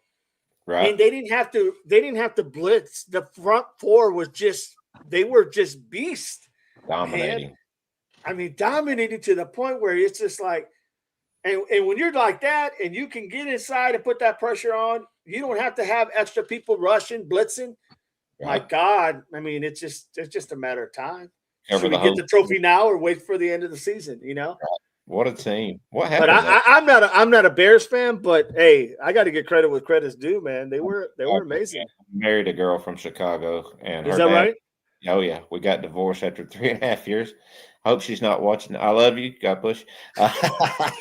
But yeah, divorced after 3.5 years. Her dad couldn't stand me. I worked up in Chicago last year. The cold, the rain. Man, that's just not my cup of tea. Sorry, y'all. But I can still respect the 85 Bears, though. Oh my God, they were amazing. I'm telling you, they were amazing. Absolutely, that was like the 1 year where you just said everything just fit perfect. And even McMahon was the quarterback, right? He didn't even have to do anything. He didn't have to do anything. Just don't turn over the ball. Here, win 7-0. Defense will score you 7 points. Go ahead and run, Walter. Yeah, well, that's another guy that was just a standout guy, in my opinion.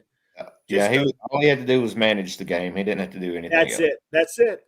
I mean, he was, Barry Sanders was kind of like him as far as the dazzle, but hey, when a running back tells you, I'm going to deliver the punishment to you, I'm not going to run out of bounds. Right. I'm putting my head down and we're gonna collide.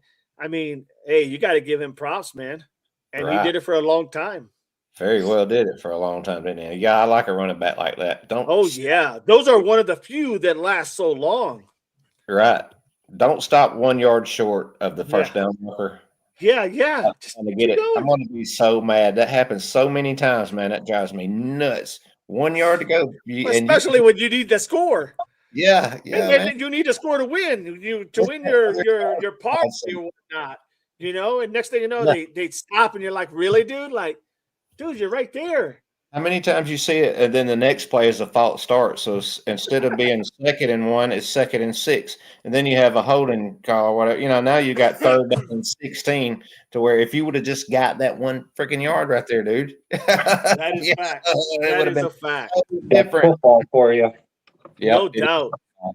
End up being like at the 45-yard line. When you were at the 5, you're at the 45 going back, and they're like, you're out of field goal range.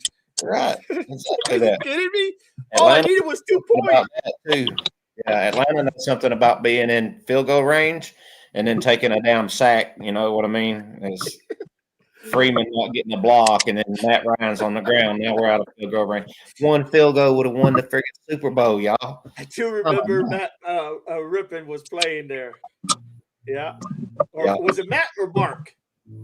They fired everybody after. Who's that? Was it Mark? Who was the quarterback over there when Rippon? Was it Mark or Matt? At Washington. Didn't he also play in Atlanta? For our team was Matt Ryan. Matt Ryan. That's what I'm thinking about. Matt Ryan. He came out of Boston College. He's our general manager now, dude. Yeah. If you could believe that. He's our general manager. And then you know who he went out and got as a back now? So we got rid of Kirk Cousins because he couldn't get better and get healthy and stuff, and that was a bunch of money blown. That was a lot of money. That's a Denver move right there. We drafted Penix, and then his leg didn't hold up. He's hurt, prone to be injury. Now we got Tua out of Miami. Oh, that's right. You guys did get Tua. Yeah, the one that beat the Georgia Bulldogs. You guys got Tua. That's right. And now he's got like 65,000 concussions in his belt. Yeah, you guys are not making it easy for yourself. No, we're not. You're in tough shape when you're drafting people from the Dolphins. Sorry. That's going to be really good, though. Hell, man. Come on. And then I mean, that's rough, dude. That's rough. It's rough. I don't feel so bad now for Denver. Just run, Robinson, run. Keep running, bro. Just keep running. Give it the ball.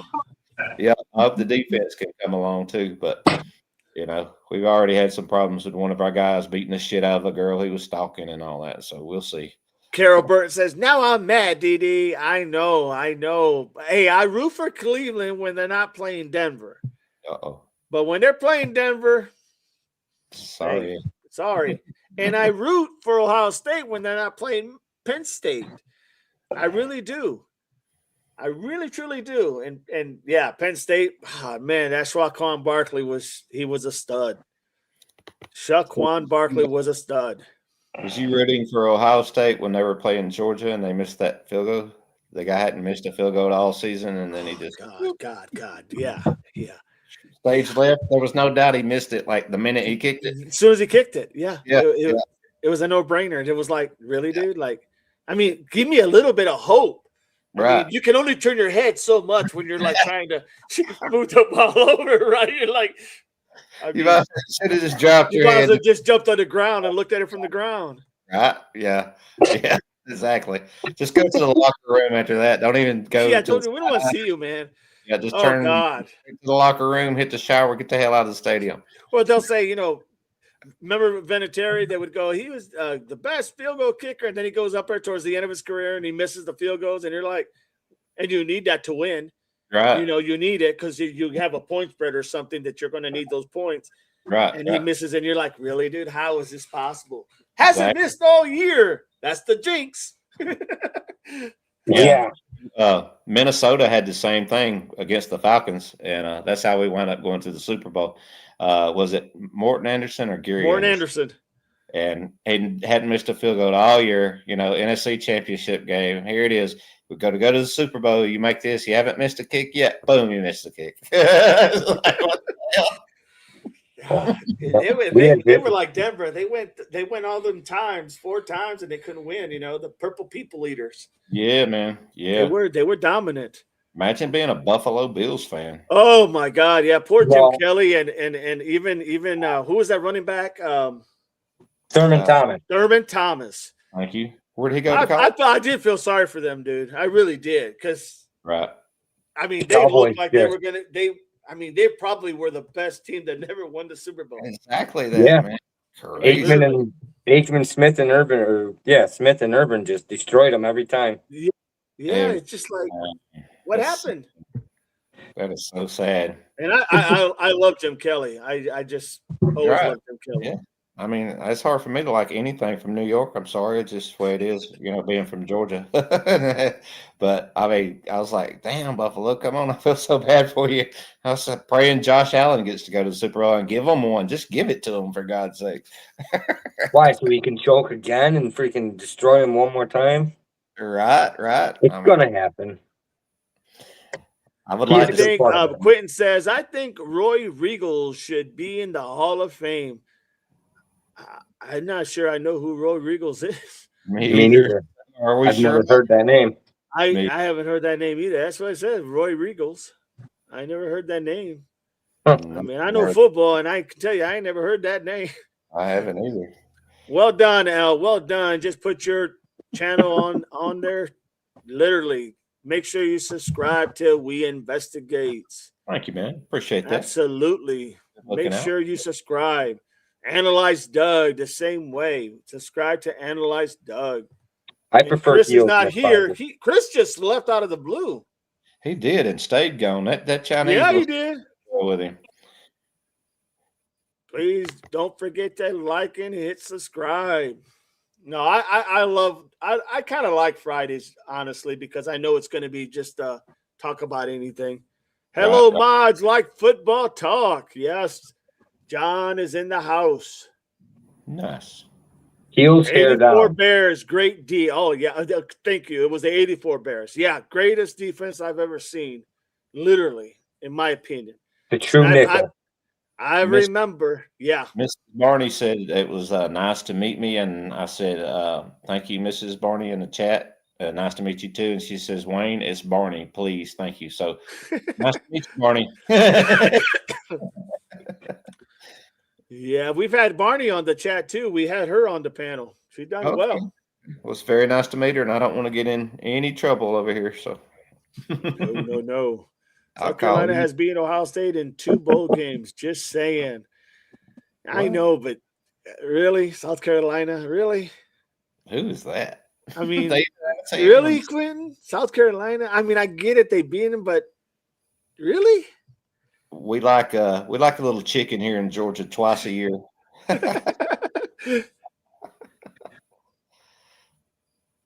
All right. Thank you, Tusi. L said, DD, the same thing happened to me. I couldn't with TT. Got frustrating. Don't know what that means. Well, I can tell you this, guys. It's been a really good chat, no doubt. I've had a Just great in time. Max Live. Absolutely. Subscribe to all of them, guys. It's the first football guys talk that I've had up on one of these panels yet, and it's been really cool, y'all. Oh, dude, it's been awesome. Love it. I mean, I love normally we'll talk about either Nancy, we'll talk about Nolan, we'll talk about the husband that took out his whole family in Michigan. We'll talk Cider. about the ciders over there, and actually went to that house. The ciders over there in Vinton, Ohio, or Vinton County, Hamden, Ohio, right outside of Columbus, about 70, 80 miles from Columbus south. what case is that? That was the ciders, the 16 kids that were rescued, or they say that's what they call them, the 16 that were rescued. 16. Yeah. Mhm. The Ohio 16 went down there, me and the wife, and did a live from there. That was nice. Elizabeth Waddell. Oh, Elizabeth Waddell. You got the one we're waiting Elena for here. Moore. Yep, Elena Moore. We did the Carlsbad. Marley Kinney. Marla Kinney from Kentucky. Marley Kinney. Yeah, Marley Kinney from Kentucky. And then we did the Carlsbad one, Joanna Ruth Shields. Yep. We did several of the scientists, a lot of the scientists. We covered a lot of stuff, man. We really did. No, we really do. We cover a lot of stuff. We covered the here recently, the Mississippi with what was their name? Tasia Fortune. And then we didn't cover the other guy, but I have that ready to go. I hear. I mean, wow, that's a we lot. cover a lot of different things, That's man. a lot. But and you know, I mean, I know, and it's not like we've been doing this for like I said, the channels here has been only for about what, Doug, about 3 months. Yeah. And it's just been we've just been rocking, man. We've been rocking. We did some viewers choice too. We did Janiah McMichaels. Oh, that's right. That's right. And the one that April brought to us. What was his name? Man, I'm sitting. Oh, April bought the one from her town about 2 miles away, 2 miles away. I can't think of his name. It was too common of a name. I can't think of his name, but he was right in Pennsylvania, and that was a good one too. We cover a lot of different things, but like I said, if they go on and we even did the Rivas case too. We did a thing on that. What's that? I got 3 cases going on right now. Yeah, there's a lady that is wanted for murder. Mhm. out of the state of Florida. Doug, can you help me out with it? She's been on. Isabel Rose Johnson is her name. Isabel Rose Johnson. Okay. And she's actually, some people thought she was spotted here in Georgia. I actually went looking for her. Thought I found her. Can't say that I didn't, but I think maybe it wasn't the right person. It was a lady out for a jog, but she had her head covered. And You're coming with me. Yeah, it was kind of like a little bit weird, to be honest with you, because I was like, and I try to call her some of her aliases because she's a master disguise, master. Right. I called her out by like one of her aliases. I was like, "Hey Harley, what's going on?" Just see if she would turn her head, and the lady never did. And I seen weights on her arms, so I figured figured out that she was jogging. But then I got to thinking, well, maybe she's trying to lose weight, and she's cut her hair, and the whole thing. So right. I followed her for like 4 or 5 miles up and back, and then I finally was like, "This is getting weird," and the cops are going to come and get my ass. You're gonna get hit for stalking. Yeah, exactly. So I said, I'm gonna come back with my daughter or something and see. But so that's one of the ones. I've actually got some pretty good information about where her parents live out in Texas. Her ex brother-in-law came on to one of my videos and told me a lot about the family and stuff. So interesting. Contact with him. Yeah, there's only like a $16,000 reward leading to her arrest, but so that's one of the cases there. And then of course Nancy. And then this one that Doug is aware of on my channel is the Lindsay Clancy. I've been following that trial and streaming that trial, pretty much from the start of the morning till it ends in the evening. So, it's been going pretty good. I've been getting a lot of people, up on panel talking, and some people in the chat chatting it up about her. And I could use any I could get because I'm outnumbered by females right now. It's a hot topic for sure. It is. Everybody hates the husband because he took off with another woman and all this stuff. So yeah, no, I get it. I mean, that don't make him a killer mize, but you let the ladies get wind of that, and of course they're going to be sympathetic for anybody that's on medication going through what they call that postpartum depression. Postpartum psychosis. Right, and for whatever reason, alive for 3 kids with her exercise bands. That's right. She's on 18 different medications from 5 different doctors, and yeah, it's pretty deep. It's a deep story for sure. Unalived her 3 kids with an exercise belt down in the basement, ages 5, 3, and what was it, Doug? 8 months. 8 months, yeah. And then took herself upstairs lightly, or I wouldn't say lightly now. The way the prosecution said it, she barely tried to take her own life and cut her throat and jump out a 2nd-story window, bro. Wow. And that paralyzed herself. Now she's paralyzed like from the waist down, and she's in court every day in a wheelchair. Yep.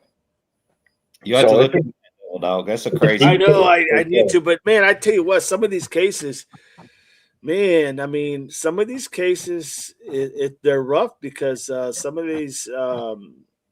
Hey, Doug, you mind if I tell Doug something right quick? Go ahead. I'll tell you too, Devil Dog. So she did like a court appearance to where she's on a screen like we're on right now in the court, so she was doing a virtual appearance. Right. Mm-hmm. So in the trial, you can only see her side profile because that's where the camera is.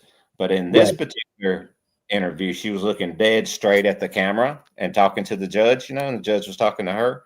So you can see her like you can see me right now. And she's kind of bigger on the screen, And Doug, I got to tell you, man, looking into those eyes. They're dark. Whoa. Dude. I've seen it. I've watched the video. Wow. I know the one you're talking about. Devil Dog knows that look. No. Yeah, I've seen that. I've seen the dark look before. The look is there. That's the closest I've ever seen it in my life. And I was like, whoa, you can see it. So I'm sorry, but she looks like that the devil's inside there or something, Yeah. No, you can tell. I know that look. I've seen that look many times, and that look is and I'm telling you, when I was in law enforcement, I looked at that all the time. I shared it on my channel too, if y'all want to go over there and check it out. Yeah, where she's doing that interview, and just make her up on your full screen and look at her. It almost scares shit. It did me Oh, anyway. I'm sure. Right. I'm sure Oh. because it's almost like you're looking right through for a better lack of words, it's like looking to the abyss of someone who just is dead inside. Right. Yeah, he looks You know what more I'm saying? empty That's what I could put than it. It's possessed unalive today. inside. They're unalive inside, and It's like you're looking into a portal of hell. Or yeah, and that's I mean, yeah, I mean that's the best way I could put it. it is really, really freaky looking, dude. It's so. And I'm not one to like, I mean, I don't really get shaken a lot about things, but there's certain things that I like, and even that I've experienced in my work, in my law enforcement, and even in the military, but especially in law enforcement as well. Right. And I tell you what, man, I know those looks. I've seen them, and they're not pretty, man. They're not pretty. Yeah. It makes you wonder when you're talking to somebody and you see that, and then you're trying to process maybe someone who unalived themselves, and maybe it's the husband, and then you have to talk to the wife, but it's like there's something there, but you just can't put your finger on it. Right. There's something there in the deep dark, and then you start looking into it just because you do, because you're curious. Right. And then you start finding out, okay, well, she had like 3-4 husbands, and they all took their own life. Yeah. Now you got a pattern, right? You follow me? And Yeah. then it's like, God, Lee, what did I just open here? And Yeah. you just close the book right away and just say, it is what it is, It definitely is I what mean, it is. That's what I'm talking about, and it's not because no one ever, and like in this one case, no one ever suspected it. And I just was curious, and it was really freaky. It was, they had they were, I would have to say they were, for a better lack of words, they were the people that, what do you call those people, Doug, that go out and like will look in the pyramids for different artifacts and stuff? Archaeologists. Thank you. So they had to be archaeologists because they had one of them mummy tomb thing in their home. Yep. And I was like, and that's not easy to get back in the States. No. And I remember seeing that, and I thought, what? And but they had a lot of artifacts, but they had one of them like mummy tomb things in there. And it's just like I said, I started just doing a little bit of background, and I didn't have to. I just did because I was curious. And then come to find out, she had like 3-4 husbands before that, and I thought, oh God, like, and you would have never known it. But when you look at her, like when I had to get her statement and get everything, what she saw, because she was the one who reported it, man, it was chilling. It was chilling. Not gonna lie. So Right. yeah. Woo. But anyways, guys, hey, sorry everybody. Sorry we got caught up in all this, but you know what? It's a Friday. You know how we roll on Fridays. You guys got how we roll on Fridays. Right on. I think you and I fell off the screen for a minute. Absolutely, my friend. I think we're going to go ahead and call the channel. We'll be on tomorrow with another case at 9:00 a.m. Let you guys go ahead and give your parting shots. Right on. Thank you for having me up tonight, man. It's been a pleasure to be up here with you and Doug and the other guy, whatever his name was. I'm just kidding. And man, but I felt like I met a new friend tonight. You did, brother. You did, and likewise, right back at you, man. Right easy back at conversation, man. Sometimes it's not always easy when you're up on somebody's channel, but this was an easy conversation, and for the most part, I have to say all of them have been. But this was really cool tonight, man. So It's just keep it real, right? You just got to if you keep it real and just be you, that's what works, man. That's what people want, authenticity, the authentic. Yep. I don't want to hear all this other stuff. I just want to have a conversation. Right on, man. Right on. So, but I appreciate you being here, Wayne. I really do. Let y'all say your goodbyes, and I'll let you close out your channel and your stream the way you like to do it. And thanks for having me, man. And you're welcome to come over anytime. Anybody is, and check me out and come up on my panel as well. And I'll be back in your chat for sure and give you support Thank you, the way. Wayne. I appreciate that, my friend. I really Thanks, do. Wayne. Thanks for coming by, buddy. You're welcome, Doug. We'll see you later, man. Simple Fi, brother. Absolutely. Right on, brother. Good All night, right. y'all. Good night. So, Go ahead. yeah. Once again, Devil Dog, thanks for having me on. Double Pups and Chatters. Love y'all. And we'll see you next time. Semper You're Fi, always dog. welcome, Doug. You are, like I said, the Three Amigos. You are one of the Three Amigos. So I appreciate you and your knowledge and everything you bring to the table, my friend. So great to have you. Thank you. Absolutely. Semper Fi, dog. Semper Fi, my brother. All right, everybody. Sorry this is a long one. Melly, sorry, everybody, that, we got into talking about sports and all that stuff. But, hey, it is what it is, right? Appreciate all you mods. You guys are amazing. Thank you so much for everything you guys do. Thank you for always keeping the channel straight like it should be. And know that I love you guys. Appreciate you all. And it's all common sense, folks. We'll be back tomorrow at 9. Actually, 9. Yeah, we'll be back at 9 tomorrow. 9 tomorrow. And appreciate every one of you. It's all common sense, everybody. Everything is common sense. God bless you and thank you all. Thank you. Appreciate the kind words, everybody. Semper Fi.